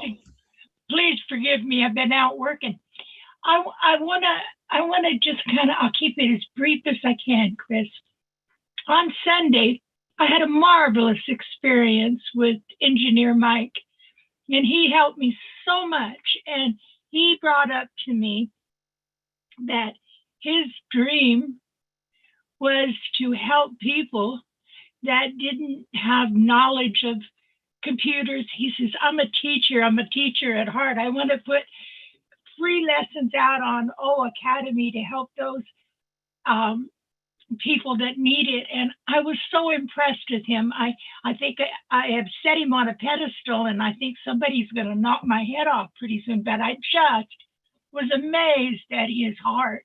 And he was the one, in case you didn't remember, he was the one that offered the homeless boy that we were talking to 3 founder positions. He bought and paid for him, so he does not have to be hungry ever again.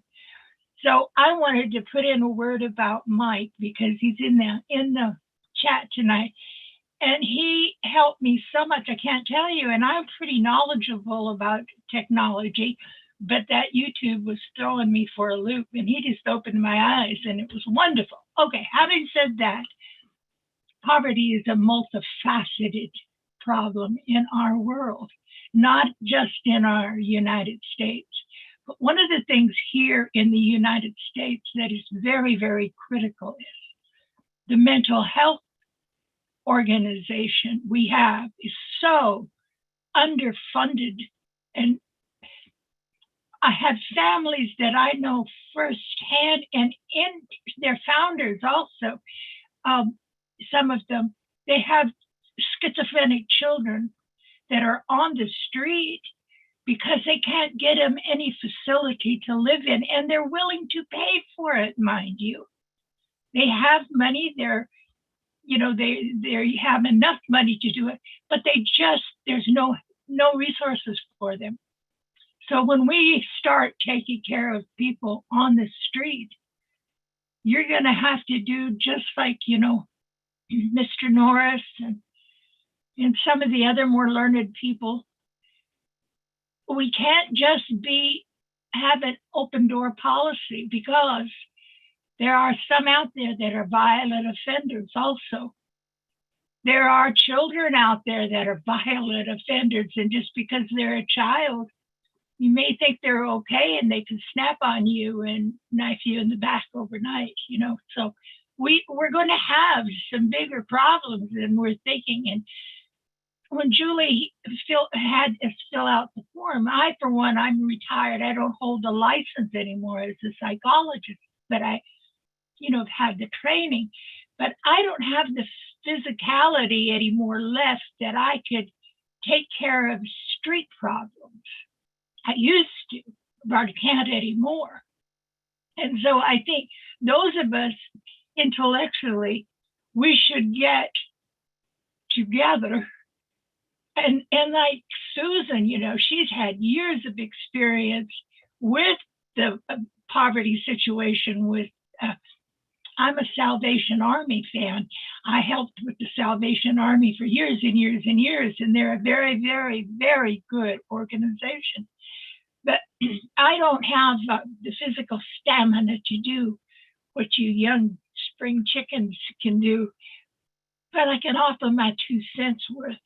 So I didn't, fill in some of the things that I've been involved with in my life, and perhaps I should go back and redo that, because I really didn't, because I don't hold a license anymore.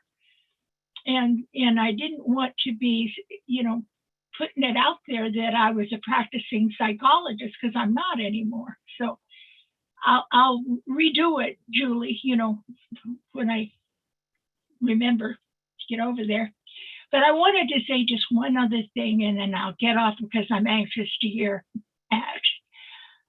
I think what we're doing here is so big, and Chris is the size that can fill the shoes, and Peter Scher, of those that we need.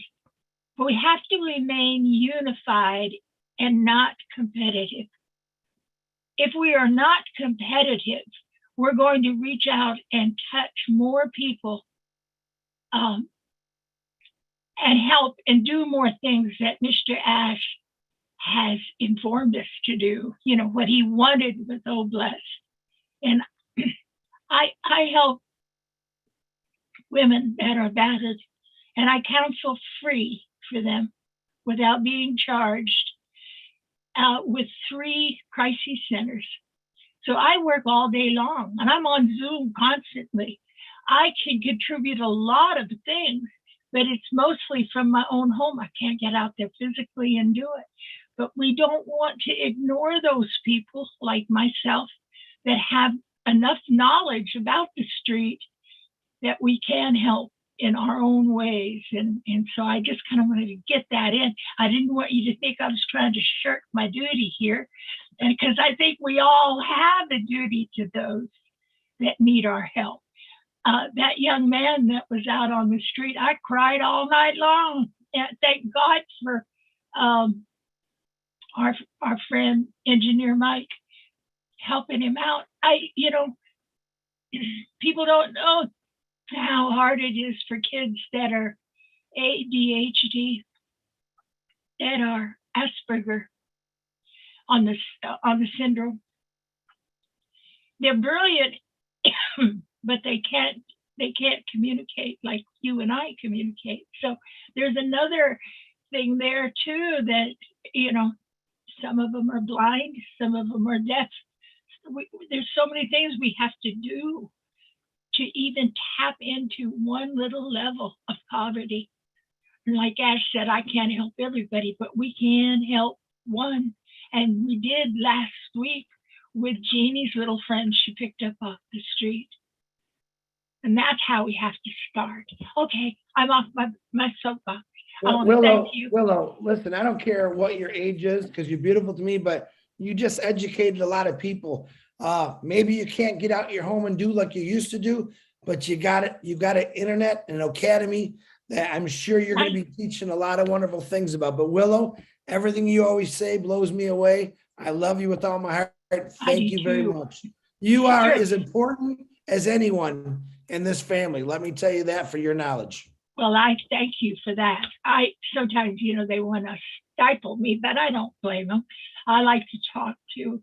But I want to tell my friend Marty just one word. I loved you more today than I've ever loved you. You did good today. I cried. You touched my heart. Don't ever stop, because we need you, Marty. Okay? Thank you, darling. Willow, now I gotta run over there and give him a hug because I know he's gonna cry, but thank you, Willow. Now, before we bring on Mr. Ash Mafara, Marty DeGarmo would like to say something. Marty, the floor is yours, my brother. I'll be really quick. Willow, you shouldn't have said that right before I came on. Now I'm having trouble. Anyway, but thank you very much. Why do people do that to me? Listen, I know I talk a lot, but I do have 2 ears and I listen a lot too.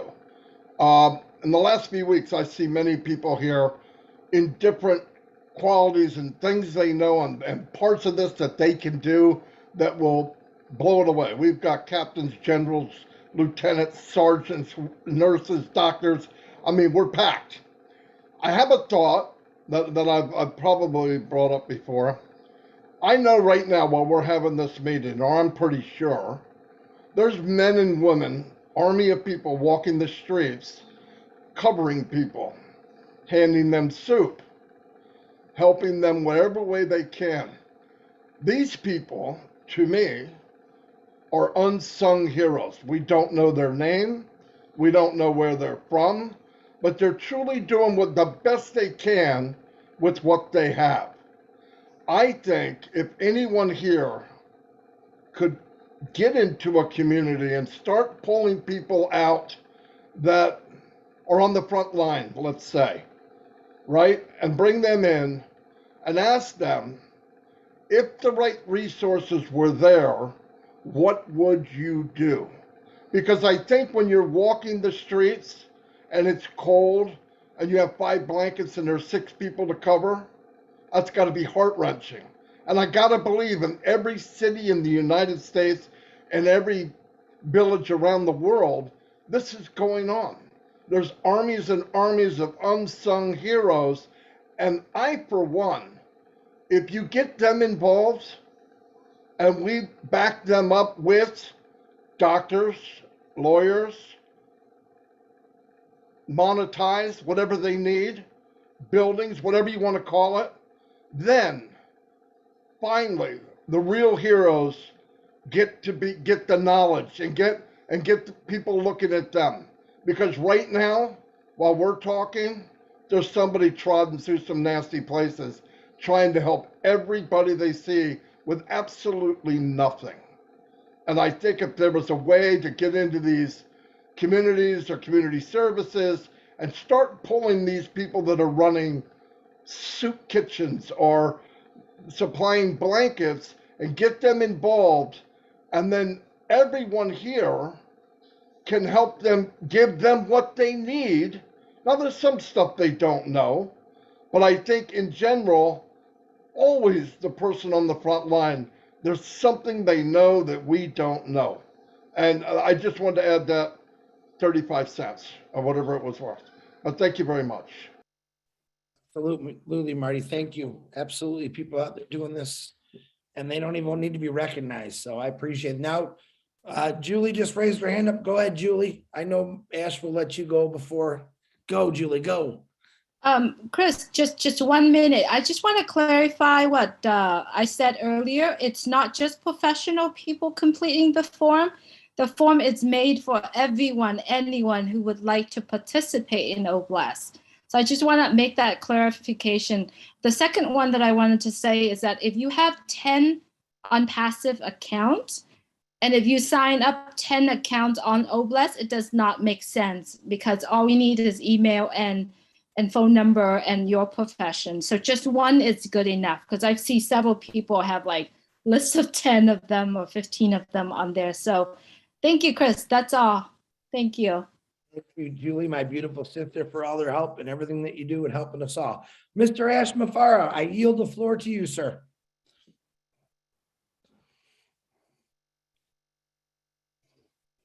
Now he's going to hide. Thank you, my brother. Okay, good evening. I was listening and I thought, no, I should talk.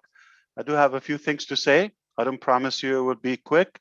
So if you just joined us, great, because it's going to be here for a while.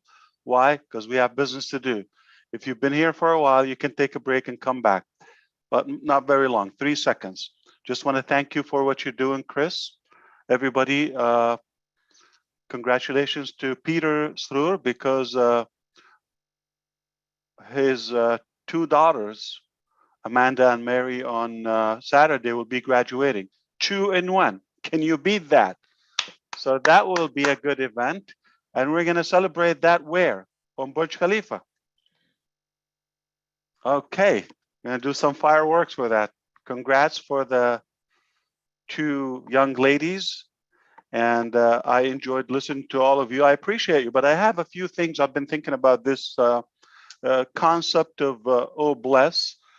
Before I get going, I just have a feeling. I cannot prove it. I cannot validate it. I cannot confirm it. But Chris Johnson may be the first unpassive Mother Teresa.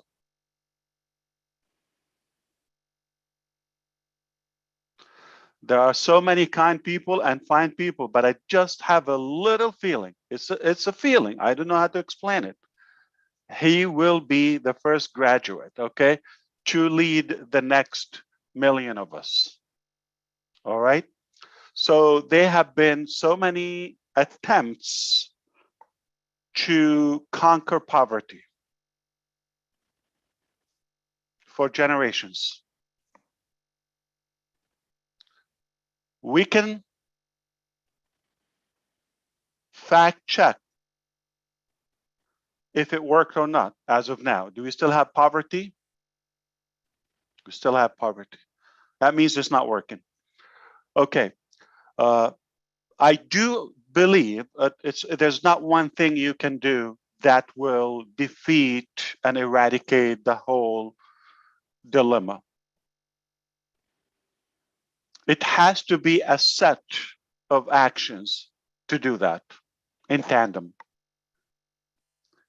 But it will be insane for us to expect repeating something from the past, from what been attempted, and expect a solution. You know, the definition of insanity is to keep doing the same thing over and over and over and expect a different result. That is insanity, meaning cuckoo. Okay, so we don't want to be that. My projection for the whole thing was to come up with something completely out of the blue, outside the box, totally disruptive, the same fashion we came after and the same style we came after our success and unpassive. Let me whisper something to you. Okay, I don't believe we cannot defeat poverty. In my mind, poverty is a solution. We have the ability, as 8 billion living human beings, we have the ability to take care of that if we have the will. Do we have the will? Listen, we've gone to different planets. We've gone to, you know, with AI, with this new technologies and all those incredible ideas about energy and water. All of it. Yeah. It's all beautiful. We can conquer poverty. If we go the same way at this target, the same way we go after our own benefits. Like if the top successful 100 men on earth, they are extremely wealthy and successful. If they go the same way after poverty, genuinely, the same way they go for their own benefit and success and business and agenda, it could have been done. So I have a feeling, again, there's no way I can validate. There's not a complete, genuine solution that has been conducted so far. I have some doubts. I'm just a skeptical person when it comes to what I see. It's either a cover up for what they have. It's either to get attention and popularity, or it's just a bait for a bigger business behind it. In other words, there's an obvious abuse and manipulation. in the system. One thing I know for sure, no doubt in my mind, that conquering or solving poverty is not going to come from the White House or the Kremlin or Beijing or any capital. It's not going to come from there. Politics works as if you're idiot, if you're broke, bim, boom, they thrive. If you're educated, if you're wealthy or financially settled and independent, they bankrupt. Understand how I'm not against, we shouldn't have a government, regulations, all of it. I'm all for it. We have to have a system, but it needs some work and fixing.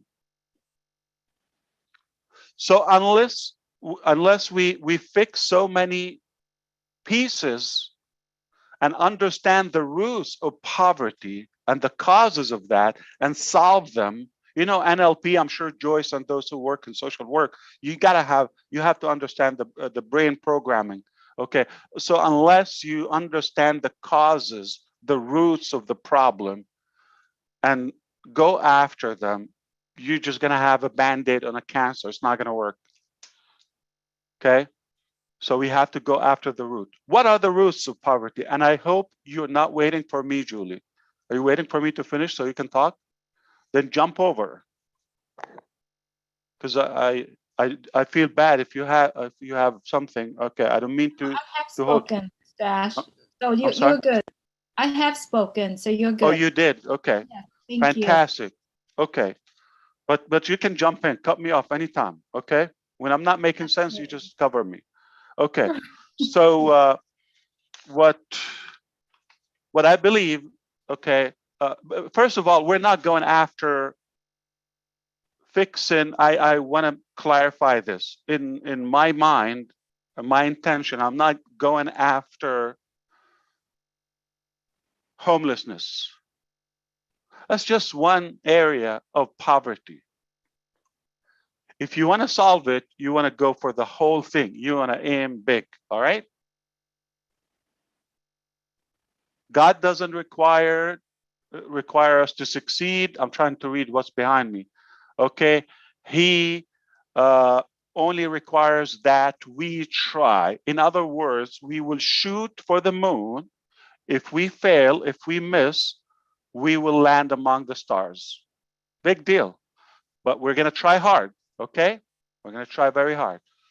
In fact, I was just reading on Elon Musk's tweet. If we get Twitter, all of that, he got it, okay? But just a couple of days ago, we will fix spam or we will die trying. I don't believe we will die trying, because if it's in the right hands, it will be fixed. Even if we die, we will get it done. So just imagine a little fantasy, okay? We go after poverty, not homelessness, not water, not animals, not one. It's all blessed. The whole thing, that the whole globe is blessed. All right, everything is done. I'm gonna show you how. So if we go the same way, with the same energy, the same stamina, the same wisdom, the same tenacity, after we went the way we went after achieving on passive from nowhere, it's a done deal. Okay, do I need to rephrase? If we go as hard or the same exact way, the same style we went after on passive to get it done, it's done, right? Okay, so the same way, if we go after poverty with deep conviction, with that real passion and desire to get it done, it will be done. It's a done deal. So the motive is what's lack, the will is what's lack, okay? And you have to do it, all the way. Cannot fix one side of it and uncover, have another loophole. Okay, you have to fix the whole thing. All right. So poverty comes from what? Wars, crimes, stupidity. I mean, ignorant, uneducated society, right? What does it come from? Okay, corruption.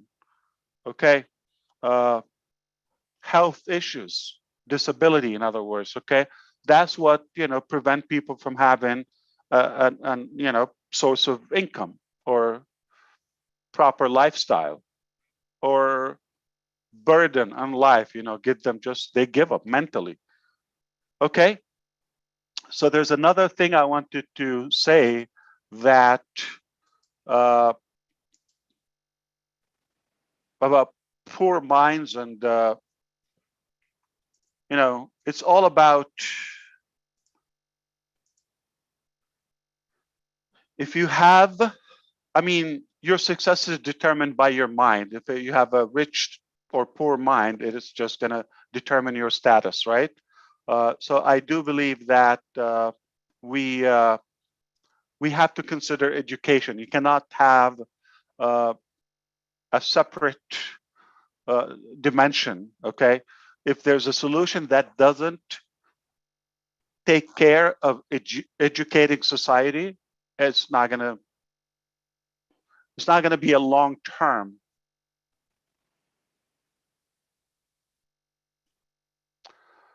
So let's go to the beginning of Unpassive. Let's see the commonality between Unpassive and Obless. If Obless is going to be the solution for poverty, right? Are you with me so far? Are we building some logic together? Okay. So I do have an incredible passion for people. I love people. That's how I started for Unpassive. But I'm no longer alone. I'm not one individual anymore. Remember, individually, we are drops, scattered, nothing. Together, we are an ocean.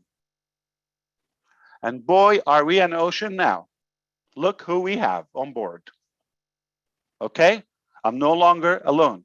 We do love people. I'm not the only one who loves people or have passion. So I do trust that we have a better desire, higher than before, higher than average, higher than anywhere else in Unpassive, using Obless to defeat poverty.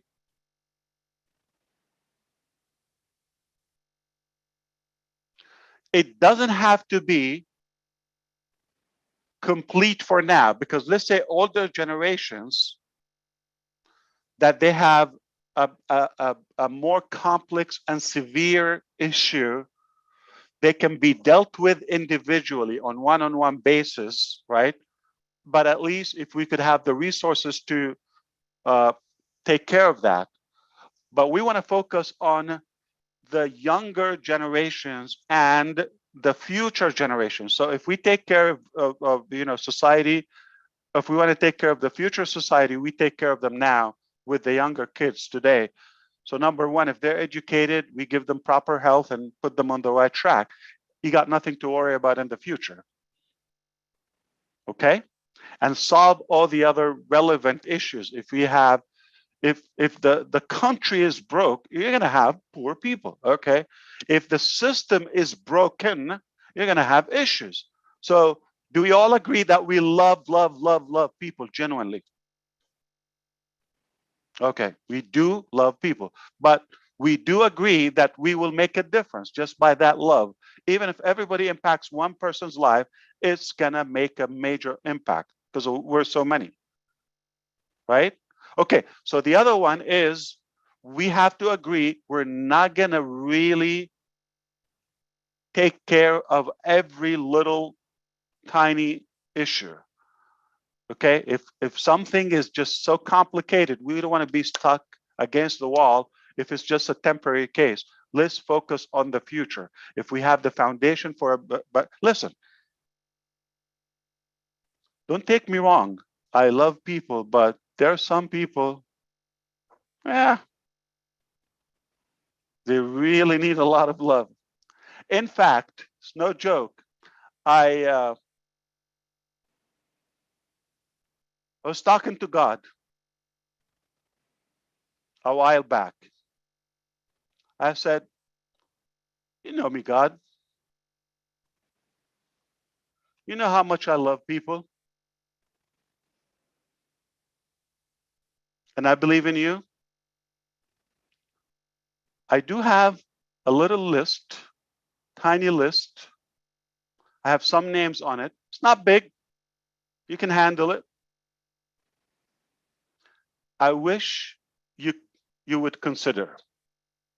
I'm going to leave it somewhere. You know how to find it.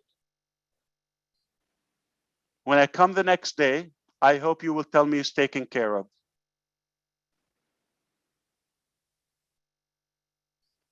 So it stayed there for a while. So I got the message that God said, I don't want them either. So no matter what we try to do, you understand there are going to be some people who will refuse help. It's not going to work. Don't get stuck with the little bitty things. We're going to focus on the bigger scope.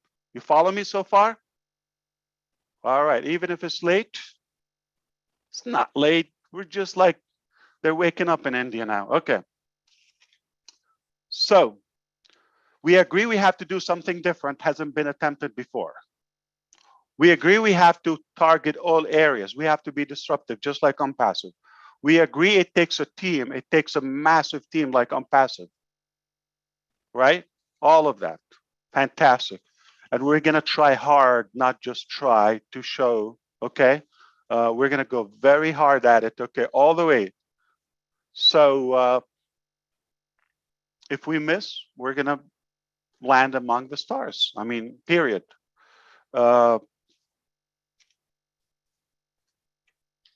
If you have a poor society, you're going to have you're going to have poverty, mentally poor, okay?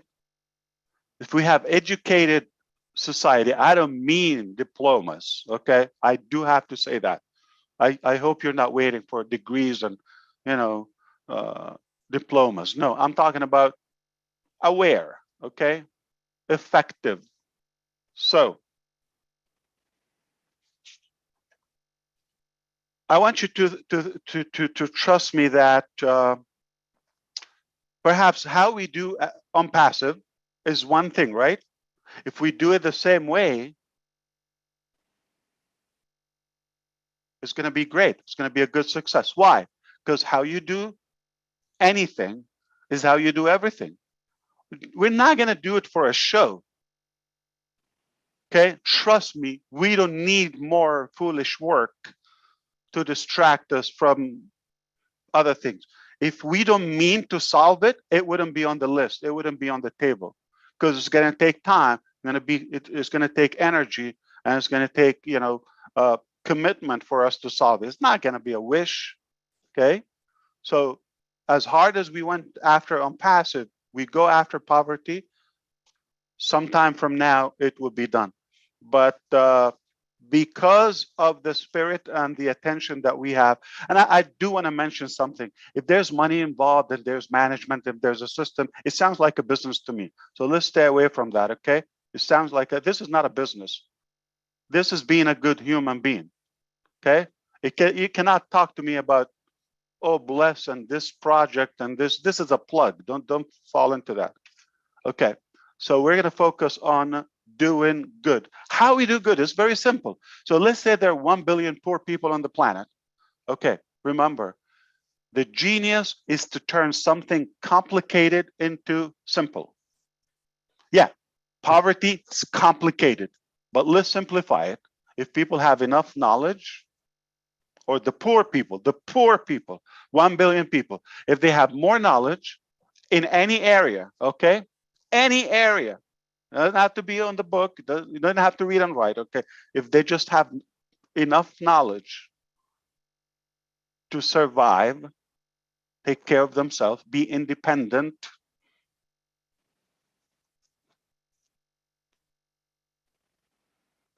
and have an opportunity to earn on their own.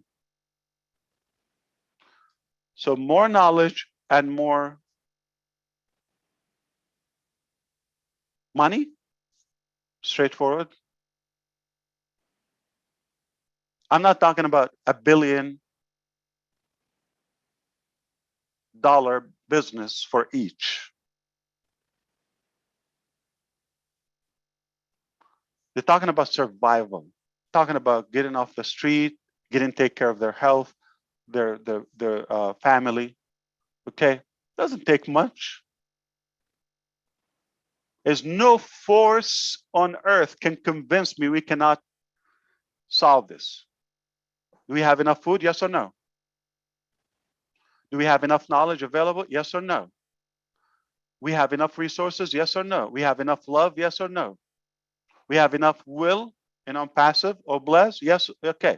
So if we have all of that, it's all about packaging. That is the arrangement, is how we connect the pieces, and the puzzles is how we distribute wealth.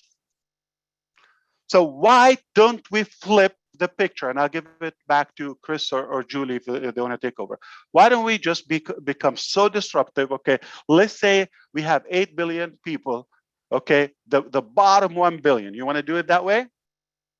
The bottom 1 billion.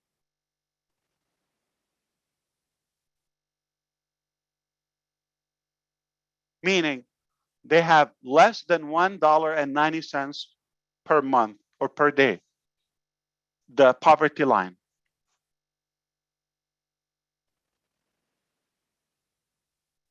$2 a day. They're not making that. No way. Regardless of their region or currency. Why don't we go after the 1 billion and focus on them, emphasize our efforts for them to be lifted up first? In other words, flip the picture, have them above us, above humanity. They become the top 1 billion. How? The unpassive opportunity. So instead of going just complicating things and we're going to invent and reinvent and do, okay, and go the long circle where we have been before and, many attempts before, why don't we systemize where we can educate those people enough? Again, they don't need to be scientists, rocket makers. They don't have to do that, okay? They just need to be sufficient where they have a device. That's the tool they need. Subscription cost, the ability to drive or to manage this business and account and put it to work. And how do you use it? One of them, we support them. The company's still going to do traffic to get one. With us collectively one, and on their own, they succeed to do that. Now they have a business for life paid for, covered. I used this example earlier today with the Arabic team, and I just said 100. Let's think the cost is 100. I'm going to help you. It's a little twisted on passive, but in a good way, okay? But it will be more informative, okay? So don't go too far and don't use this as the actual number, but I'm just going to give the 100 as, whatever the currency is. Apple, onion, okay? Banana or dollars, coins, pesos, you name it. Okay, so we have 100 is the cost.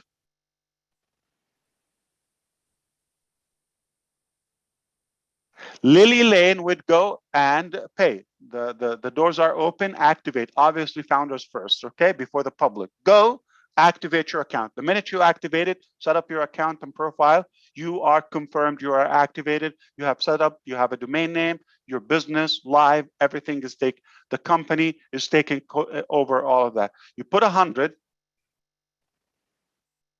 Just imagine we give you a five, whatever it is, okay, as a registration bonus. You are in green on day one. instantly. Perhaps you go to work. What's that beep?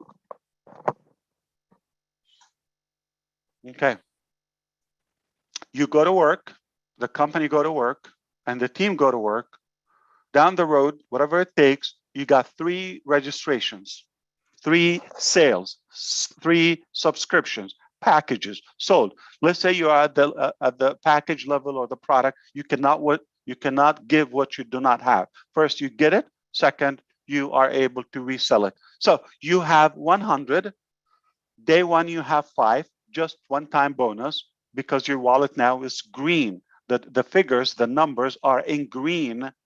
So you feel positive, motivated. It is working. It's guaranteed. You know how people try to prove to you can make $1 online, and it's the first dollar. If you can make $1, you can make $1 million. Same concept. We're going to make it 5 or 10. It's not $1, but it's different. Okay. So conviction is checked day 1. So let's say whatever amount of time it takes us, all of us, that Lily has 3 sales. Each sales earns her 35. It doesn't take a genius. I'm just telling you simple math. Do the math. 35, 35, 35, 70, and 105, okay? The cost is what? 100. She has excess of what? 5. She's in profit. Never pay. She got the whole business, the ability to sell it and do it again. Same thing goes for the 3, and it's not limited to 3. Just to be clear, it just takes 3 to break even. So it's not like a 3, 4 something.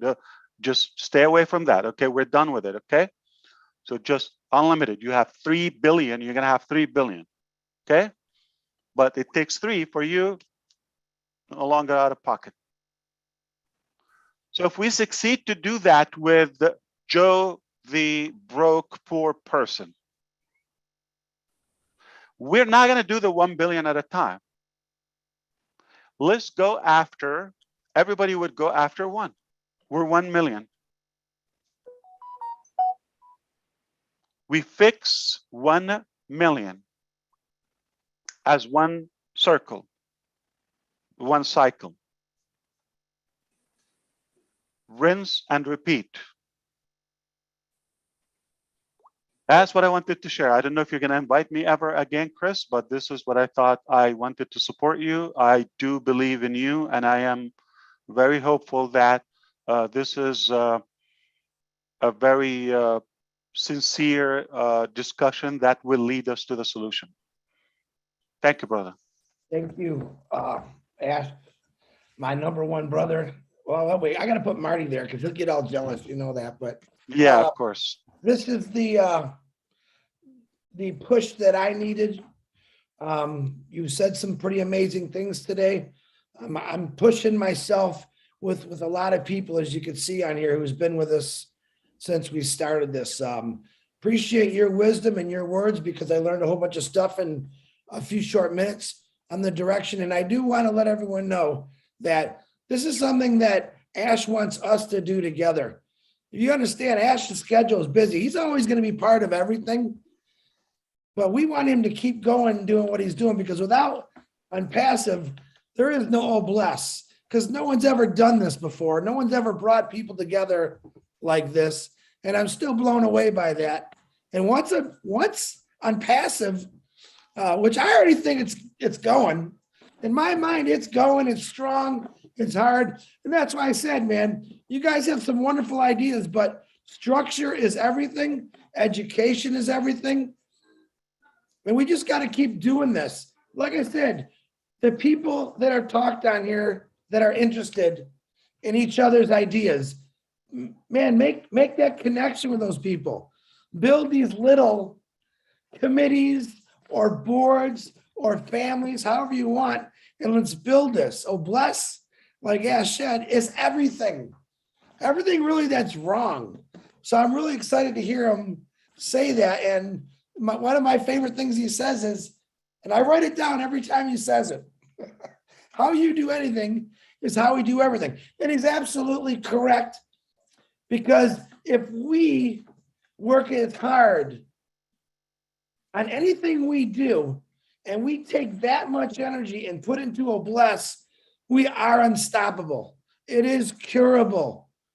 Maybe we can't fix diseases, but we can help people out with diseases that have been overlooked. And I thank God every day for coming into this family and listening to the advice of not just Ash Mafara, my brother Marty, and every one of you guys. You guys inspire me. Mother Teresa can't even hold a candle. I can't even hold a candle, but I'm going to try. I'm going to give it 100%. All right. Because one day, as Ash says, when I leave, and I'm going to leave someday, when my great grandkid says, yeah, my grandfather, my great great grandfather was Chris Johnson. He was part of something called Obless, which you all know about today because it's a household name. And it's probably written on everything because that's how I see him pass him. But Obless, to be remembered that you went out and you helped people do things. That is the greatest memory that I want to leave. And I'm doing it with millions of people, and it's going to keep growing. So, Engineer Mike, number one, I want to back up what Willow said. You are a brother. And I love you because what you did, everything you did, what you just did about helping Mark out last week was awesome. And I love it. But everything else you're doing, teaching people, Mike, that's good. Mike, go ahead. What you got, my brother? Thank you, all our leaders. Good evening, Mr. Ash. I mean, this is very inspiring for us. When you come out here and you tell us, we want to really help to eradicate these situations in the world, poverty and all that. Telling us that we're looking for the poorest people, 1 billion people down there. That is what is giving us, when we want to say something, we say it with pride, and we know we are in good hands. I want to thank you for your directives. I want to thank you for everything you do for us. We'll make a better place. Thank you. You, Michael. Ash, we're on, I know that your time is busy. I know this is a hard time for you at night. Okay, Chris, I will go. Don't worry. I'll listen from you too. No, but I appreciate you for what you do. Of course. To come on here, I think, we have a couple hundred people on here and we got 1,300,000 people. I don't expect them all to get on every webinar, but to me, this is a very important webinar because people are actually really coming together to help out a lot of people. Julie, I know that you wanted to say something. Julie, you want to unmute yourself, please? Thank you, Chris. Mr. Ash, and you had just said it, Chris, how you do anything is how you do everything. I believe what you are doing in Unpassive is you are currently building that foundation. And we're talking about structure, right? That's one of the reasons why I see that you have the infrastructure starting. And it doesn't matter how big we are going, but our foundation, it's not strong, it's not able to hold the growth and everything. It's not going to be sustainable. It's not going to last long. So what Mr. Ash is doing right now in Unpassive is building that foundation, is building that infrastructure, right? And what we are doing here with Obless, it's building that foundation. And that foundation is everyone that are involved in Obless, all the angels, everyone that has that. But you know what? The best foundation is all in everyone's heart. It doesn't matter how much we wanted to do, but we have to really decide, if I'm going to do it, I'm going to do it for the rest of my life. It's Obless. It's something that we need to decide to do it. Right now, Unpassive hasn't launched. We've been involved. We know exactly what it is. We say that we do this and we do that. But what if when Unpassive launch? What if things that are going to change? Are we still in it? And that is a foundation I believe that we all need to start it. It's within ourselves. And I wanted to kudos to Chris. Chris Johnson is a person that exhibits that foundation, that heart, because every single one of us, if we truly see what he's doing and watching what he is saying, he exhibits that foundation. And I believe wholeheartedly it's what we are doing right now. It's not how we're going to do it. The how will eventually come. But if we are doing right now by building that strong foundation, have that infrastructure, have everything, single one of us are the infrastructure of Unpassive, right? And all of us need to stand strong in that foundation in order to have that infrastructure strong and sustainable. And once we have that, I believe the how will eventually come into its place. So that's how I believe, Chris. And I wanted to say, Chris, you truly exhibit the oblast. And kudos to you, Mr. Ash, for seeing it in this guy I call brother. So that's all, Chris. Back to you. Ash unmuted himself. Ash, go right ahead. Thank you, Julie. Well, thank you. I was just going to say, like, don't worry about the time and all of that.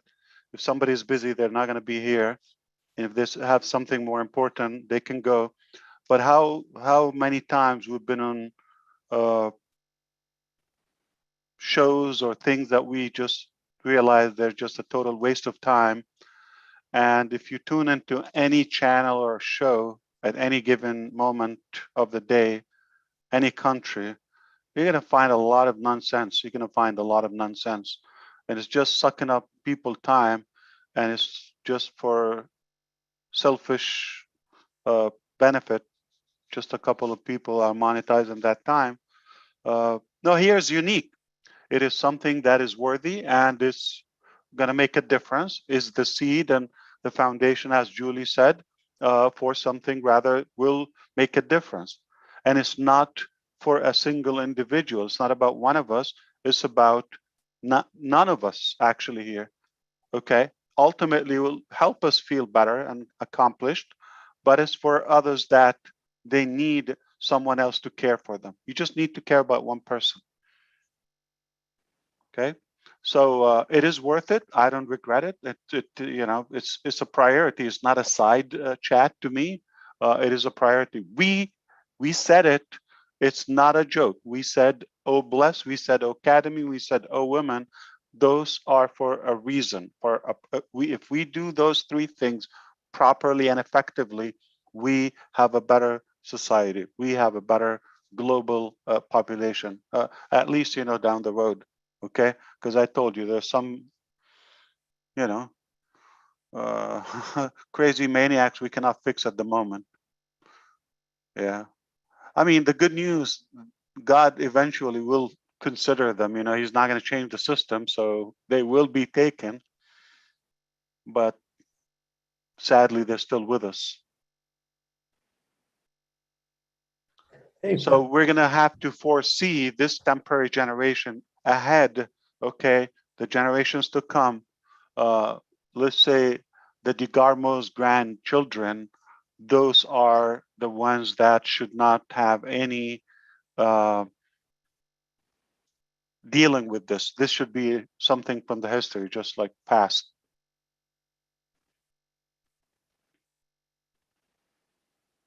So I do believe it's effective. It's worth it. Don't look at the clock. Okay, we you know, we have on passive TV, it's live. Okay, so You made a good point, Ash.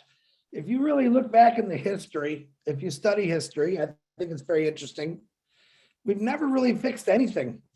If you think about it, what have we fixed? We still have racism in 2022. We still have hate. We still have poverty. Poverty. I mean, it's connected all, but you got something that says, hey, we're going to do something about it. Crime, wars just started this year. Yeah. It's horrible if you think about it. What have we done? What have we accomplished since the beginning? I think we made it worse, so it's time to make it better. Yeah. Think of 1969. If you were in Cape Canaveral, like in Florida, and witnessing, Neil Armstrong and his buddy going up to the moon, and that day they confirmed from there. If you would have been there, thinking, "Wow, I wonder, like 2022, where would be, the humanity if we are now here?" Can you imagine 50, 60 years down the road? Imagine. 2022 is going to be unbelievable. Yeah, now, if we flip the picture, bring one person now and look back, they were better off. Hey, give me your idea of what you said the other day about how we're going to change the shape of the earth or the face of theirs. Give me one example that's really going to make everyone, think about it more. So the word is literally, so 3 words, unpassive, will reshape the planet or earth, however you define it. Literally, the word is physically and literally, physically. Physically meaning, you know how you look at it, like look out from above? It's a beautiful, sparkling, marvelous ball that is green and blue. That will change.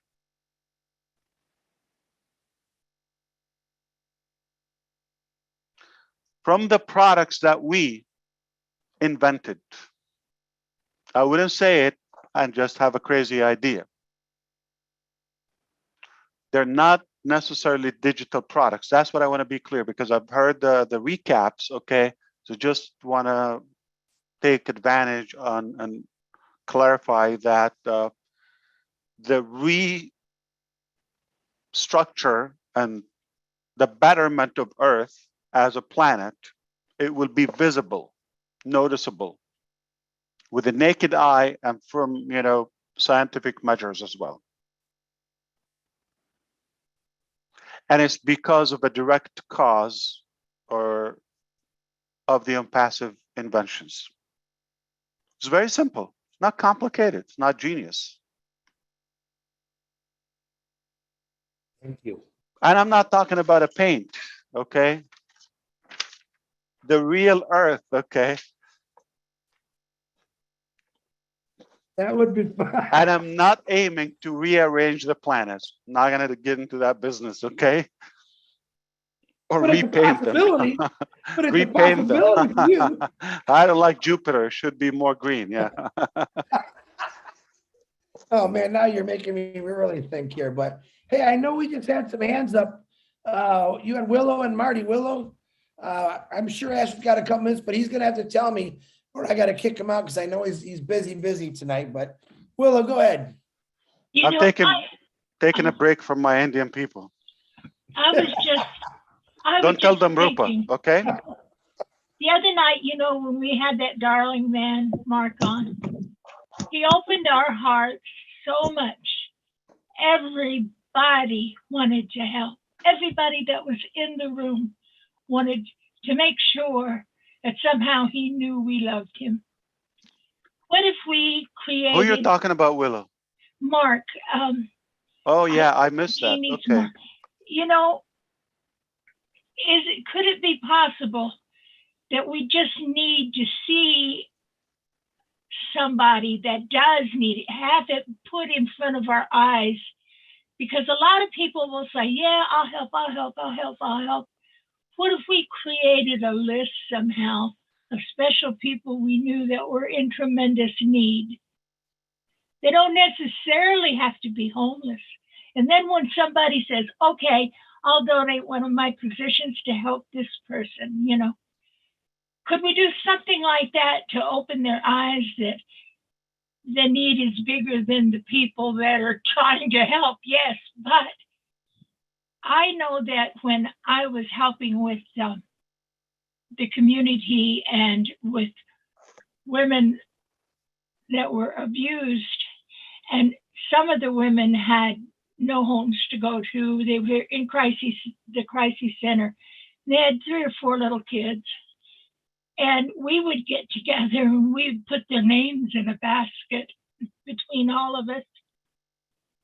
And we would ask people, okay, we need 1,000 or 1,100 to rent the apartment to get them in it. And then we needed another 1,000 for this. So we were really doing our own crowdfunding, but it worked because they had a face that they could put on their need to help, if that makes any sense. And so when I saw Mark the other night, I was thinking, I wanted to help the reservations.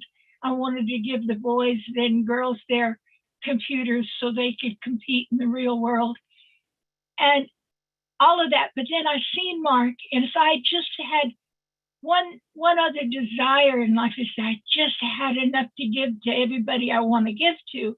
But there are people out there that I think need the face to see, even if somebody like, say, Lily had a special person in mind. She didn't have to give her name. She can come on and say, I've got somebody that really needs help. Anybody that wants to volunteer, email me and we can do something for them. Maybe create a reseller position like Mr. Ash is saying, just one. But I think we kind of need to bring us all together to show that we are going to make a difference, and we can make a difference one little human at a time.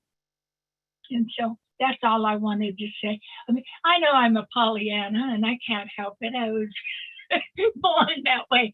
But I think that you know the starfish story, the little boy and wise man walking down the beach, and they saw a bunch of tens of thousands of starfish on the shore. You know the story, right? Yeah. Oh man, they're gonna die. Okay, and then the wise man told the younger boy that, well, why you say so? So he just took one, threw it back to the water, and it lived. It survived. Okay.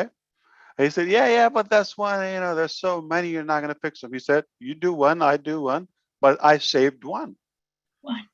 They both got in action, so they got a bunch. Then a current came and took them all back at once.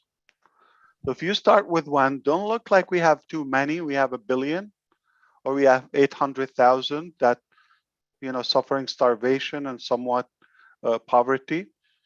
It's really not complicated. 1 billion of us look out for one person, and even we don't have to be 1 billion. Because 1 million can take care of a few, but then we're gonna inspire exactly what I said about India. You're gonna inspire one more.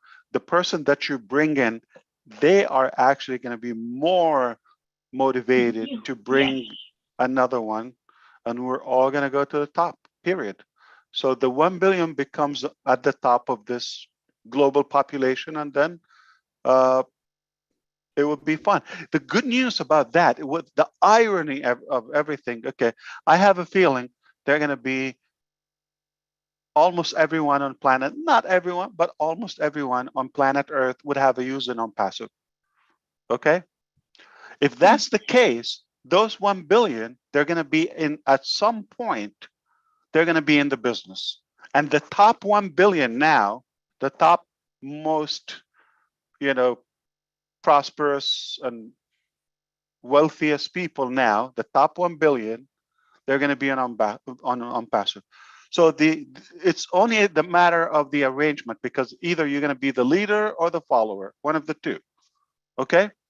So if we choose to be the leaders and bring those 1 billion as leaders, they're going to have the biggest, wealthiest people below them, following them. I just love it. I know it's crazy. I love you. But it's thank you. Yeah. So those wealthy, crazy, greedy individuals, we can come after them from the top. They're going to be in our business, They afford the business, no problem. But why don't we take care of the little guy first? I'm for it. All right. I'm first So on the Mark list. can sponsor Elon Musk. Do you know what? Have you talked to Mark? No, I have no Oh, idea he's if I the know doll. him, but Jeannie, is he here tonight? He's on here. Well, let me, if I can, I know Mark's battery is getting low. Ash, if you wouldn't mind, I'd like to introduce you to Mark. whose battery? Mark is, Oh, okay. he's our new founder, but. Not his Gene- heart battery, right?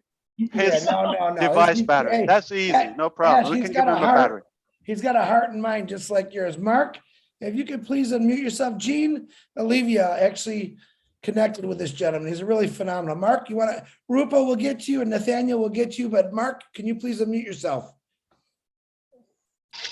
Namaste, Ash. First of all, how are you, Mr. Ash? I'm fired up. You see me? I don't run out of battery ever.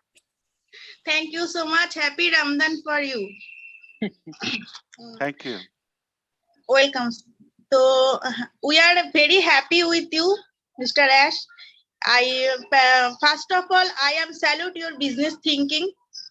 On passive, don't understand, but I understand something on passive business. But right now I feel this is a huge business and blessed by very favorite product. So every moment I will enjoy this business. So I first time I will talk to you. So slightly I am nervous, Ash. So apologies me, but I will enjoy and always we are with you. You are go ahead, Ash. Appreciate it. Thank you. Thank you, Rupa. I know you've been dying to talk to Mr. Ash. Mark, I apologize. Mark, can you please unmute yourself? Gene, did you text him? We have to smuggle battery to you. Where are you, Mark? We're looking for you. Yeah, he is there. Are you able to unmute him for? Yes, I asked him to unmute, but he hasn't replied yet. Mark, we're waiting. He's such a darling. You know what, Jeannie, is he outside a building? I see where he's not getting. Where does he live? Where is he in the States? Where? Pennsylvania, I believe. He's in Pennsylvania, and he is outside. He's in a safe place. Very good. No battery. I'm trying to reach him. Battery is beeping. Could everyone please, could everyone mute your mic really quick? I'm trying to figure out where is that noise coming out from. Okay. Hold on. Is this a good ratio?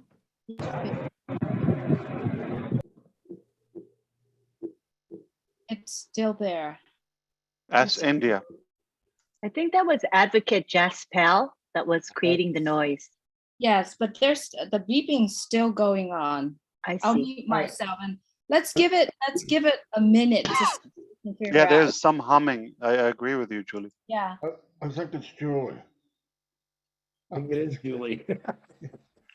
Do you have the washer going on or the dryer? Hey, Mark, are you still on the Zoom? Do you want to unmute yourself and speak to Ash? He's here, the CEO.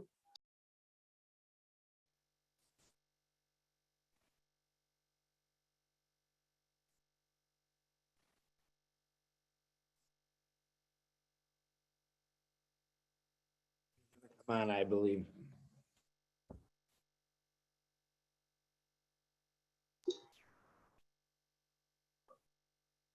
He's going to unmute.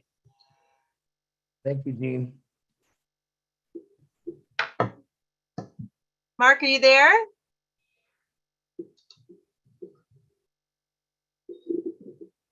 Yes, I'm here.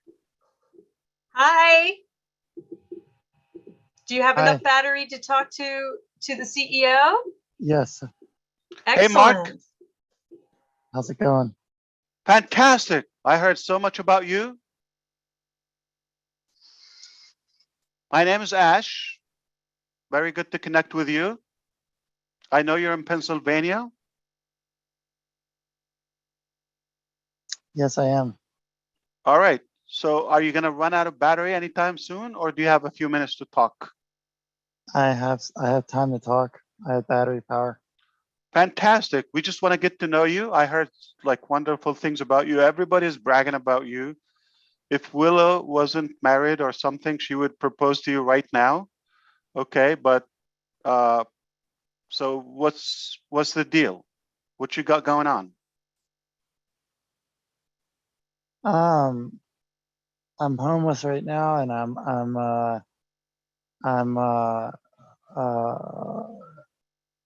I've got For how long well, you've been homeless? I can do so many 11 months. I can do so many great things on earth. And I just have to go do it. And I've got you know, I have Asperger's, and people have doubted me and said I can't do things, you know, that other people do my whole life. And How old are you now, Mark? I'm tomorrow I'm gonna be 31 years old. Tomorrow? Yeah. Like in 20 minutes, the 27th? Yes. Happy birthday. Wow. Did you know that? Everybody? Thank you. It's a birthday party. Wow. We can drink water at least virtually. Mark, I was homeless for longer than 11 months, so no big deal. The weather is good, and I'm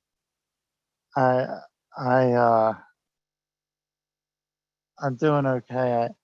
I'm listening to music, and I'm a positive guy, so I'm still positive, and I know things are gonna get better for me, and I'm gonna do great things, and on earth. And I've learned so many things about different kinds of things. I've learned a lot about different kinds of things, like in the 31 years of my life so far. Like, it's, and it just happened to be at places that I didn't think I'd be at, and be around things that I didn't think I'd be around. And then I kind of like just learned from, from what's going on there, like what I see there. And I learned from, like just from like watching things, like when I see other people do things that are, I learned from like I can just say, like, if they can do that, I can do it, and I can do it better. And like all I have to do is see somebody doing something that's good, or to see somebody doing something the right way, and I can just You know how say, some people are broke mentally? It doesn't look like you are one of those. So you feel that you're solid, mentally. Your mindset seems to be in the right place. I have two quick questions for you, Mark, if you don't mind, because just in case we lose connection or something. Number one, tell me a little bit about your health and physical condition, and secondly, what put you in this situation? well, right now my physical and mental health is good. I How do good? things. I do. It's real good. I do things for myself that make my health good. And You're fully functional? Oh yeah.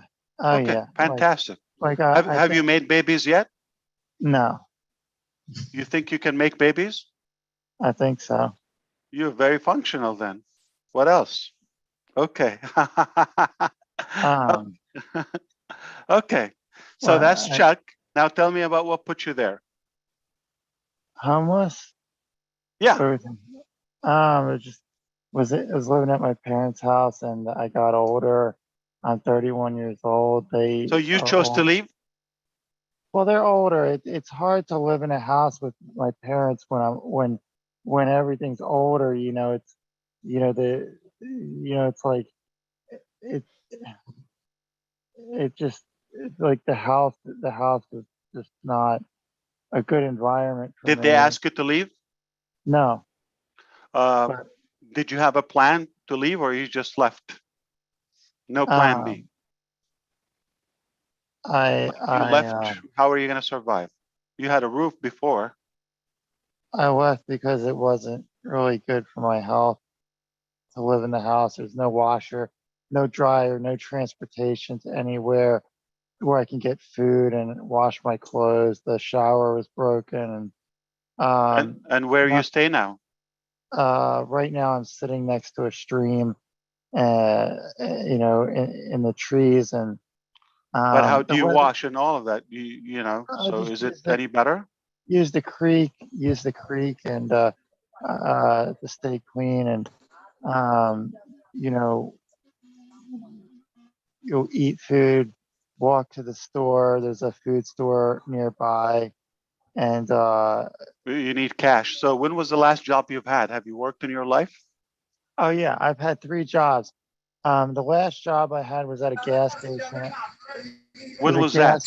It was a gas station as an overnight manager in 2021. I rang the customers, cleaned, did everything. That he had a whole Clerk, yeah, checklist. that's good. Before that, I worked at a produce stand selling fruit and vegetables, and full time. My boss said that he was that he had wish Have that he you had worked in the last 11 months?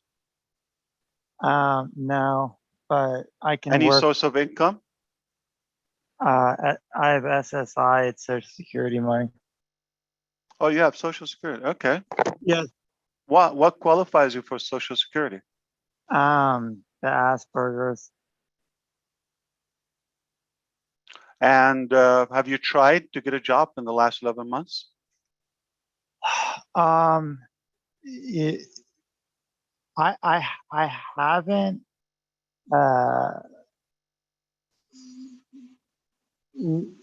mean, if I, but when I'm not getting sleep, it's kind of hard to work on zero sleep. Like I do better, and at work I do a better job at work, so I can do the work right and do a real good job at it when I get Of sleep. course. And not getting sleep. I was the same way when I was in school. Like I always did better on tests and did better on Are my you class. getting enough sleep and nutrition these days? I think that nutrition, yes. Nutrition, yes.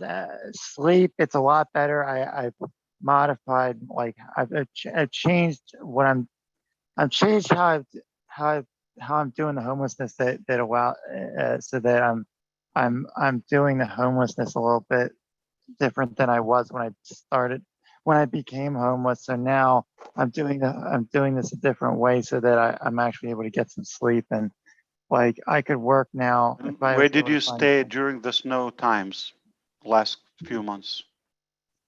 during the snow. I was on the sidewalk, and I just had to do it with like 5 blankets and 3 heavy thick coats, like lots of like warm coats and sweatshirts and blankets, and stay inside of a sleeping bag, and like a really thick heavy sleeping bag, and I made it through the winter. Do you consider yourself healthy? Yes. Do you consider yourself young? Yes, I could run 500 yards like the speed of light and not feel tired. So I mean, it's very obvious that you keep yourself positive. How do you do that? I listen to music Music. and it sounds so good that it makes me feel like I can do anything on earth. I thought you listened to Mari DeGarmo. I'm sorry. Okay, which music do you listen to? Band music, a lot of trumpets, brass instrument music. On the phone? Yes.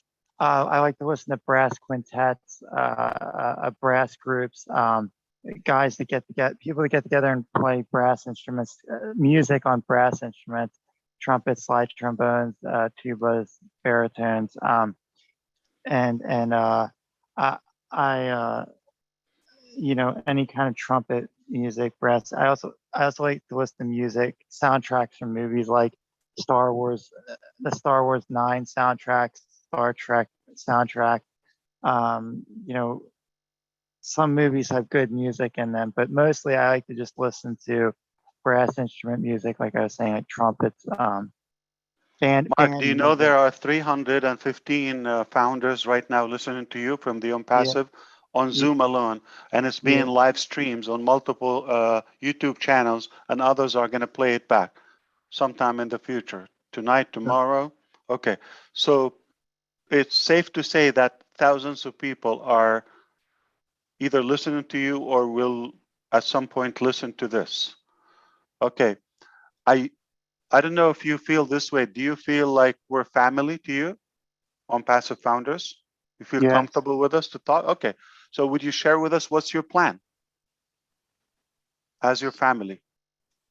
You got the brain, you got the physicality, you got the you're young, you're a baby, you're a kid. I'm gonna find a place to live. I'm gonna find Which one is first? The chicken or the egg? You find a job first or a place to live? Well, I mean, I think I'll take anything I can find, whatever I find first. Something is better than nothing. The first thing I find, I'll take. If it's a job, I'll take it. If it's a place to live, I'll take it. What about the gas station? They wouldn't hire you anymore, or they got somebody? Well, at the time, things were a little bit different back then. He had an employee that was a criminal and was committing crimes, and just wasn't working I couldn't work with him. And yeah, we don't need to get there. Mark, what do you feel about your situation? Do you feel sadness? Do you feel sorry for the way your life is now, or I wonder how you feel? No, I feel positive. I feel good about things because I know that I can do great things, and I know I will do great things. I know I'll find a place to live. I'll know I'll find a job, and I'm going to. So I feel good about things. I feel positive about things, and I know it's going to get better. It will. I mean, I don't see you missing anything. Just go get a job. Get a job, like anything. Like you said, just to survive. There's some good business owners. Doesn't have to be a corporate. Small shop here or there. Just when they see you, they see if you're determined or you're in need for it. They give you a chance. I've seen those people. Every job I've had before, my boss has always told me that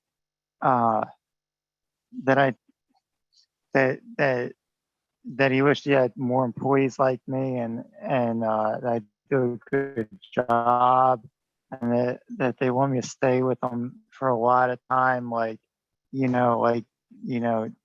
Don't get a different job somewhere else. Just keep working here for me, because you do a good job. And I think that I think that I can do great things on earth. at any time, like I can just really just like, just, um, I, I can do some pretty great things. And like, You think you'll be a musician one day?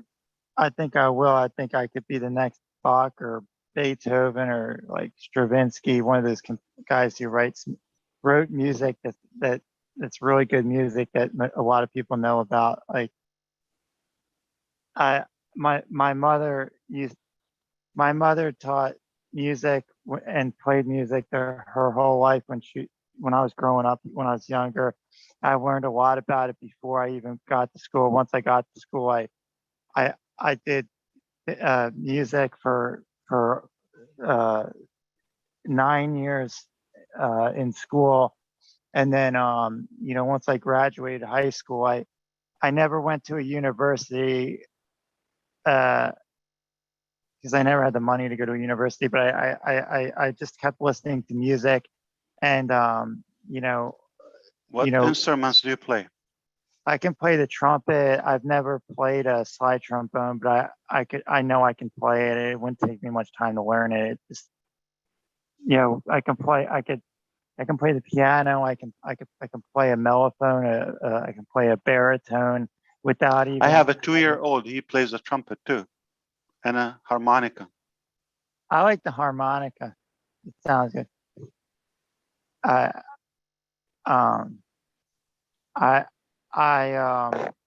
He's not professional by all means. He's just music. It's a hobby. Good. Music, I think, is good. Like I think it can make anybody's day better. Like when people hear music and it sounds good. I don't mean music that does not sound good. I'm talking about like music. When people hear music that sounds good and it sounds real good, I think that it can make people's days better. Like if it's real good music and it sounds real good, and like somebody that's practicing makes people good at things. Like the more you do something, the better you are at it. And what attracted you to Unpassive? Huh? What got you into Unpassive? Okay, I was talking with Gene about Unpassive, and I think differently about things on Earth, and I like how Unpassive thinks differently about things and does things different. And there are like people on Earth people on Earth don't really, they don't like different. They're not. I mean, when I say they don't like different, like a lot of people think that things that are different, people that think differently and do things differently, people think that's wrong. People think that's bad. People think that that's not how things should be, is like different. But that's not right. Like different things are good. Like, and different things, you know, people that do different things, like that's a good thing. And like people that think differently is a good thing, because like people in the history of the United States of America and people in the history of the world, like in that when I was in school in textbooks, there's people who I read about in the textbooks when I was in school that did great things. Amelia Earhart, Lindbergh, like these people who flew airplanes, Thomas Edison, Albert Einstein, Martin Luther King Jr. Like they did all these things that were different, but like really good things. And people saw like how good those things were in the end. Like when at first people might not have really like known like or understood why they're doing something different in the beginning, but like in the end they're like, wow, that person did really good things that were great things. And then now their names are in textbooks, and like I want to be one of those people. And people would be like, okay, this guy Mark Gladfather did Mark Blackwater did all these If you great believe things. you will make a big impact, like in which area do you think you will make Oh it? yeah. Science, I don't care. biology? I don't care if people call me crazy. Like I, I think I can change the world, and I'm going to. And that's what like people said about.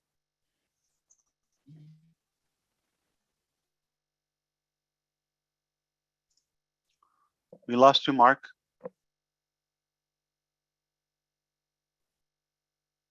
And he's still unmuted. I don't know if Yeah. Did you ever meet with him, Gene, or any other founder? Yes, he's completely changed my life in the week that I've known You've him. seen him directly? Yes, I met him. He was sitting outside a store that I was going into. I said hello, and then I finished my shopping and came out. He was still sitting there, and I don't recall exactly what I said to him, but we struck up a conversation. I probably asked if there was anything he needed, and then he started talking, and I listened. And it was like 3.5, 4 hours later, I was late for the round table. He just poured out. I just listened. And how did he and appear then to you from the first, sight? Like crazy or no, hungry to show his potential? What did you feel? intense and no eye contact. So I wasn't sure what to make of me. And So let's take advantage while he's reconnecting. On a scale 1 to 10, don't want to say how ugly, but how handsome was he? Like, what do you give him? 1 to 10? I would say very handsome. Okay, so he's like 8, 7. Oh, I hate doing that. I'm not going to do that. I think he's a Oh, handsome man. I do. He could be my son, though, so let's not go there. So he's handsome, he's young, he's ambitious, he's positive, he's super young. I don't know what's missing. Well, the Asperger's has caused some challenges. That has, not everybody is. When you talk to Mark for long periods of time, you start to see where when his mind is working on something. Some people will understand that and some people will not. Some people won't have the patience. So all I can say is that I've met with him multiple times. I He cherish seems to him. be good to go. Like he should. I cherish him as a friend. I talk to him for hours and hours, and it's like there isn't enough time for us to talk about things. He's got so many ideas, Ash. And I actually told him today, I said, I can't guarantee, but it's possible you might be able to talk with the CEO, because I think you guys think you have creative ideas. He has ideas about space. He has ideas about so many things, Ash. He's just raring to go. I feel his passion about music for sure. Yeah, there's something about and music nutrition. that he lights up. Yeah. So I got him a trumpet. So I'm You getting did? it serviced. Wow. I did. I'm getting it serviced. So and he, it's not serviced yet, but I got to hear him play. So even on a trumpet that needs to be repaired, he made some beautiful music come out of that thing, and he hasn't played in a while. So he's really talented, and he's a cherished friend. Does he ask for anything? I will ask him, and he will tell me, and I go get it. And No. Does he ask like for a help or for anything? Like, what does he? What does he wish to have? Well, I think he doesn't seem to be defeated by his situation. It's not like he's mentally like it's a temporary situation. I'll be okay. I tell you what, though, the conversation from the very beginning to now has been a transition. So I think just having someone to talk with for long periods of time, it's like a healing. It is literally like a healing where you can get through some of the things that have not, it's like hope. Hope begins to take root, because he's been in a system where, he's gone and tried to get a bed and tried to work with community services, and it just hasn't worked out for him, whether it was, they didn't have room or any number of things. So you start to get, you just give up on the system. And what he does, like, he doesn't give up on himself. He's like, I'm just going to do Sounds it like a myself. winner to me. Yeah, sounds Oh, like a winner. he's a major He's winner. he's He's a probably beautiful human fine. being. When did he become a founder? Officially, well, I told him like the first day, I was like, you are founder material. I mean, we talked about it. And so I gifted him a position. So he's officially in the system as a founder. And then Mike gifted him 3 positions. So tomorrow night, the 3 of us are going to get together and walk through getting those So funded. he just and became a founder. just a couple days ago, yeah. Yes, on In his the system. He's in 31st birthday. yeah, a little present. So Fantastic. Wow, it's amazing. yeah, and he understands it. And he's like, what else can I do? Are there more videos I should be watching? What else? I said, well, you know what, there's this and this. You could watch videos and webinars 24/7. Yeah. And I said, but you could go in and read the ebook. You can watch the YouTube videos of the leaders. He is earnest. He is asking what he can do. What can I do to contribute? He's a phenomenal human being. Definitely inspiring. Yes, very. Yeah. I mean, you two are going to have conversations on I certain pulled topics. out all I needed to know. He's handsome, healthy, young, okay, mentally positive. Like, I have no idea. This guy could be anything. So he's not missing it. He's into the good stuff and seems to be knowledgeable or well educated. He doesn't run out of topics. So before you make a decision, Chris Johnson, and never invite me again, okay? Just to show you the number, we're gonna run some numbers, okay? Math. And when I came here, it was 170 people. Now close to 400, okay? And there are a few YouTube channel are open.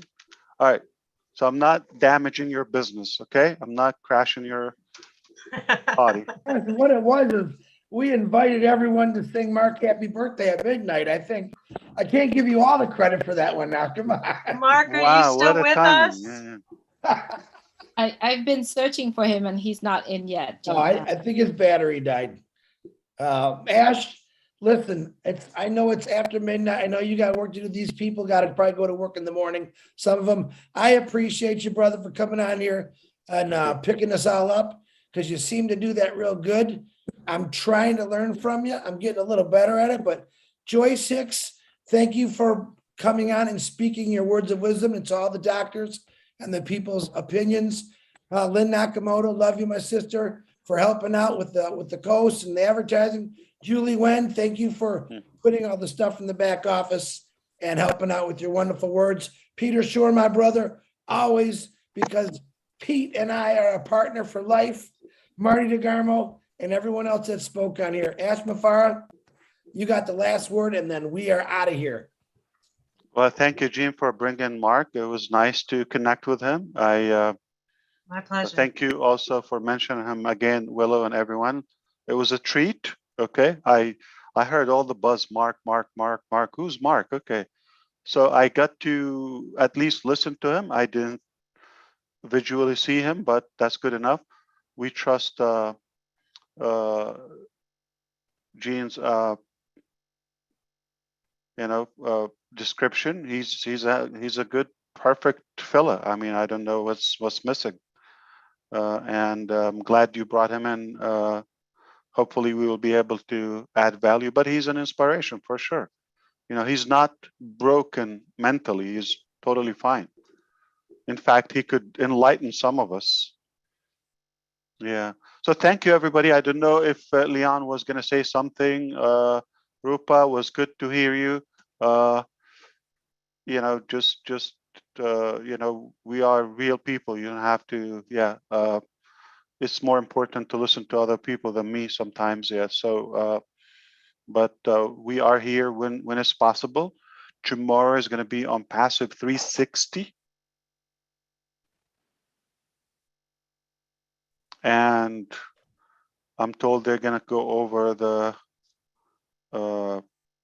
what's supposed to be roundtable recap, I guess. Okay, so that's interesting. why don't we post it there? It's a good source of information. Like, it's totally. But I don't want to create an era of self-promoting. It's an exception. 360. It's for everybody. They don't promote anything on it, other than just giving the information. Leon, I've been wanting to connect with you. I don't know when you had the event in California. Julie, did you tell him? Okay. Okay, I'm here. So I know that you guys want to close, and I came on kind of late because I had some power outage. But yeah, it's been pretty interesting. I've been so excited since yesterday. On the meeting that you were on yesterday, and I've been having so many conversation discussion. And Julie and I, it's just like we live next door, even though she lives 75 miles south of LA and I live 75 miles north of LA. We've had several discussions, and so there's so many things I wanted to say about yesterday, and then also about Oh Bless. And I thought about these things because Oh Bless is one of those situations where if we had a forum, just like the guy Mark was on, there's so many different levels of poverty. We had a forum, and then that we can categorize people, because some people I know that homeless, they living in their cars, but they have jobs. They just have bad credit. They can't get an apartment. They made some mistakes. Those are one category. You got some people who, I know a guy that lived for 32 years. He slept on the street. I saw him every single year for 32 years on Western Avenue in LA. But after the COVID, I didn't see him anymore, but he lived in the same place. That particular guy, I don't think you could have pulled him off of that street corner where he lived. And some people want to be off the street. So you got to have all these different categories. Some people just want clean drinking water. And you got to be able to categorize all of these people. And if we can build that form, because we have so many people on Unpassed that have so many different backgrounds.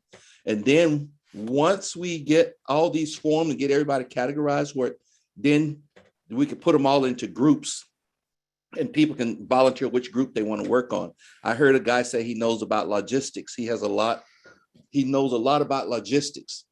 And see, that guy is the guy that needs to be working with groups for logistics. And I know some people who out there on the streets are educated, have PhDs and have all kinds of, they just ran into some bad luck. Some people have substance abuse problems that ran into bad luck. And you have so many different areas. And I just look at that. I get so excited when I see so many different possibilities by putting these forms together.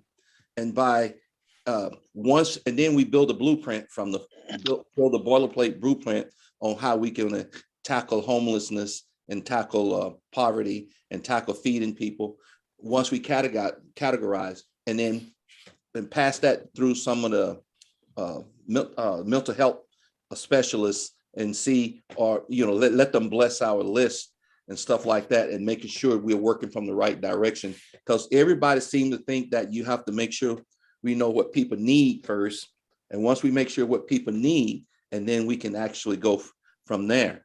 And yesterday you mentioned something, and it's all about infrastructure. Like Unpassed have many different infrastructures built into Unpassed.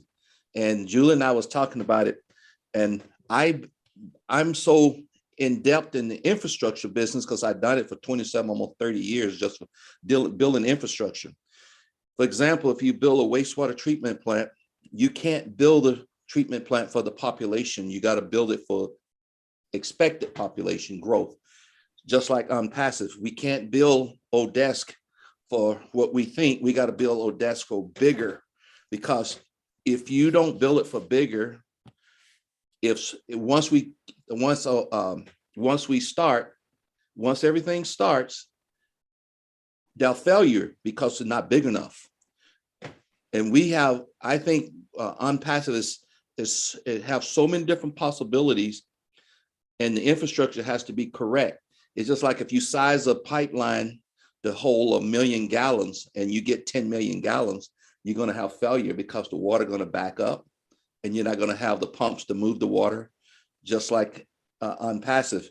And I like what you said. We're not in no hurry. We got to build it right. The system, unpassive got to be built correct, because once Not unpassive, that we don't want to soon, I'm sorry for that. Not that we don't want to soon, but which one is the priority? Doing it right or doing it fast? doing it right. Doing it right. It got to be done right. And I was talking to Julie. I said, you're such a genius in leadership and infrastructure. Julie, Leon said you're just a genius, like pure genius. He just said that. Yeah, just pure genius, because you thinking way outside the box. I mean, you thinking way ahead. You can't rush things. You gotta build it. If you build a school for 25 people and 100 show up, you fail, because you got to make sure you have scalable school. Yes. And everything got to be scalable. Yeah. And that's what I like about yesterday. And I've been so excited engaging people all day today and yesterday. And Julie and I talked last night. And like I said, it's all about the leadership and how important it is. And I just want to let everybody on this call know, I am so blessed to be working with Julie, because Julie, she's such a best leader. When she told me and she led me and we start communicating, and she helped open my eyes to a lot of things. And I just kept growing and growing and growing. And all because I had her as my leader. And if we had every leader, and a lot of people, I see the same traits online, Mr. Charles Lasson and Mike Williams, they these, and everybody else, that people that I'm not even mentioning name, Marty, of course, and Redford, it's a big list. It's a big list, and we have the right infrastructure. Anything can go. Anything. Do you have connections with Chris Johnson?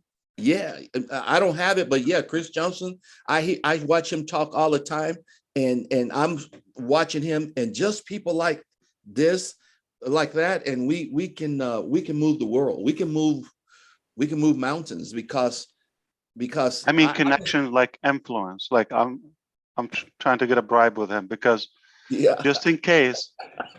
Yes.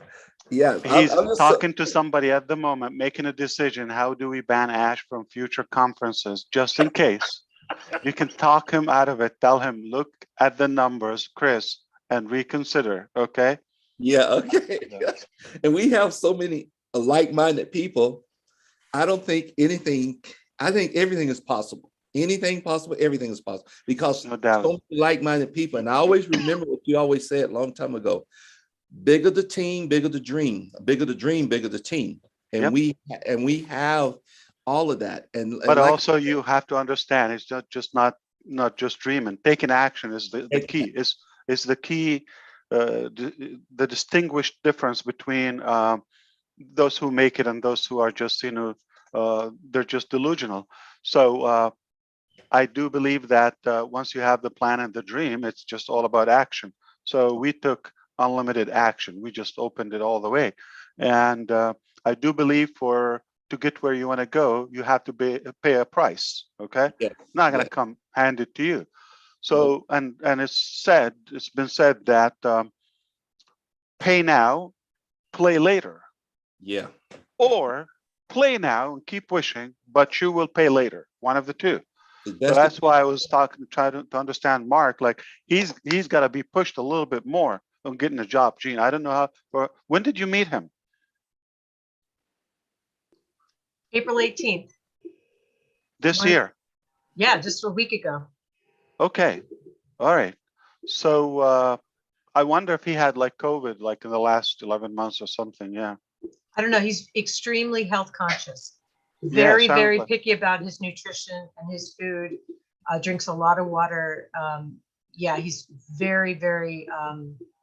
Does he look 31? And I'm sorry, I'm not talking physicality. I'm just like you sometimes I have asked. Okay, does he? Because his voice sounded. His voice is older than 31. His voice. Well, he was really tired tonight. Yeah, I think he had a hard day today. So he's he a had little bit started to more fall upbeat. asleep. Yeah. Okay. Yeah. Because he and I talked for hours earlier. But he was was looking picking up forward more to this. energy as we went on. Yeah, Oh okay. yeah. And yeah, I think he, like it's sort of like if you cleaned him up, scrubbed him, he has a short, dark hair, short beard. So he does keep his beard trimmed and whatnot, and dark hair. But I did notice that his skin is almost translucent. Like he's definitely healthy. You know what I mean? Like where you can tell on Wow. people's skin. So I think it's just, if he had a place where he's showering regularly and he kept saying, if I had a kitchen, I'd be making smoothies for everyone. You know But what I mean? nothing, nothing should stop him from. I mean, he can get a job like rather quickly, any job to survive, and then start giving some classes from any place. Okay, even outdoors, trumpet or nutrition, music, something. Okay, he will make a living full time on academy plus his Absolutely. paid job He has until he agreed has to a do full-time income. lives. Yeah. Yeah, he has agreed to do some lives, so we'll see how that goes. But he wants to talk to the world. You heard him a little bit. He wants to do great things.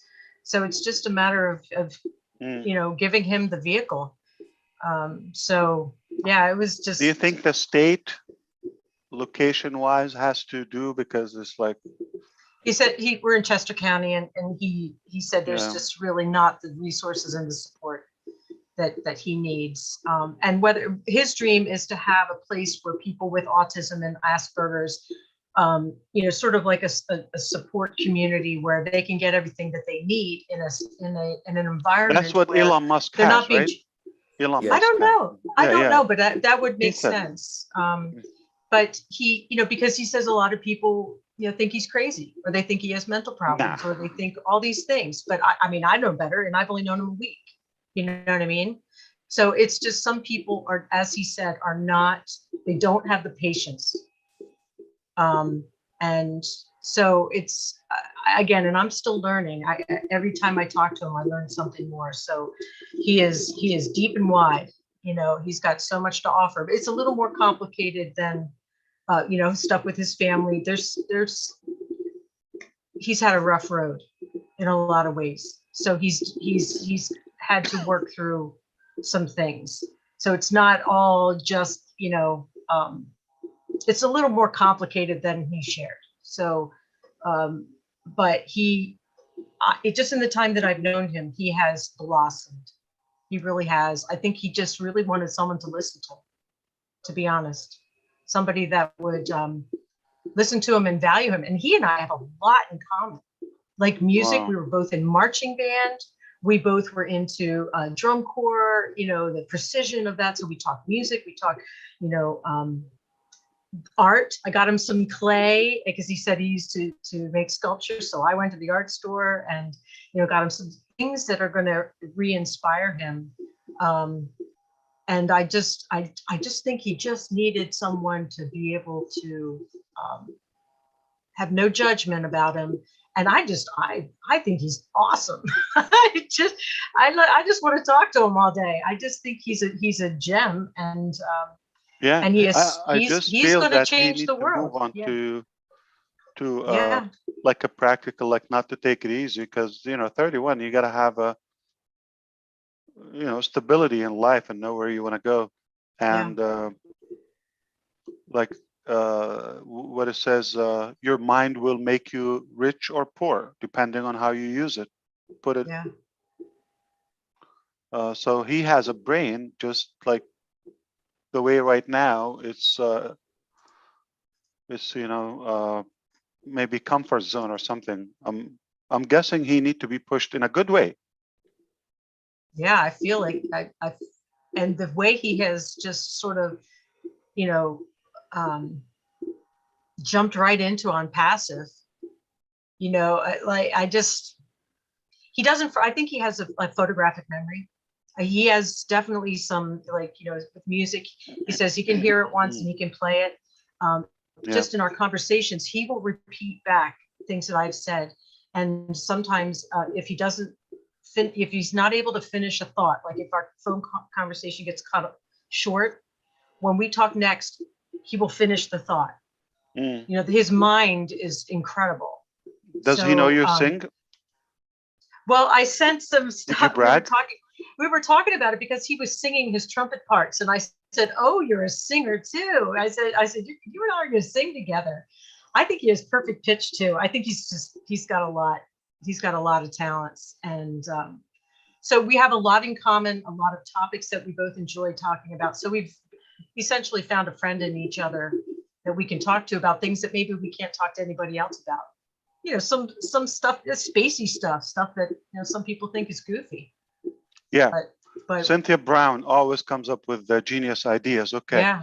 So just reading what she says in the chat, I'm not sure exactly the details, but if that's what she meant, like, you know, just suggest the idea of having a free YouTube channel and start engaging, and you will start having followers, perhaps either to for Unpassive or for his interest, but you know, then he's gonna have following in Unpassive. That's like, it doesn't cost anything.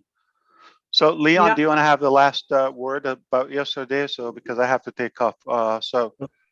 Yesterday you were live or I was there. playback?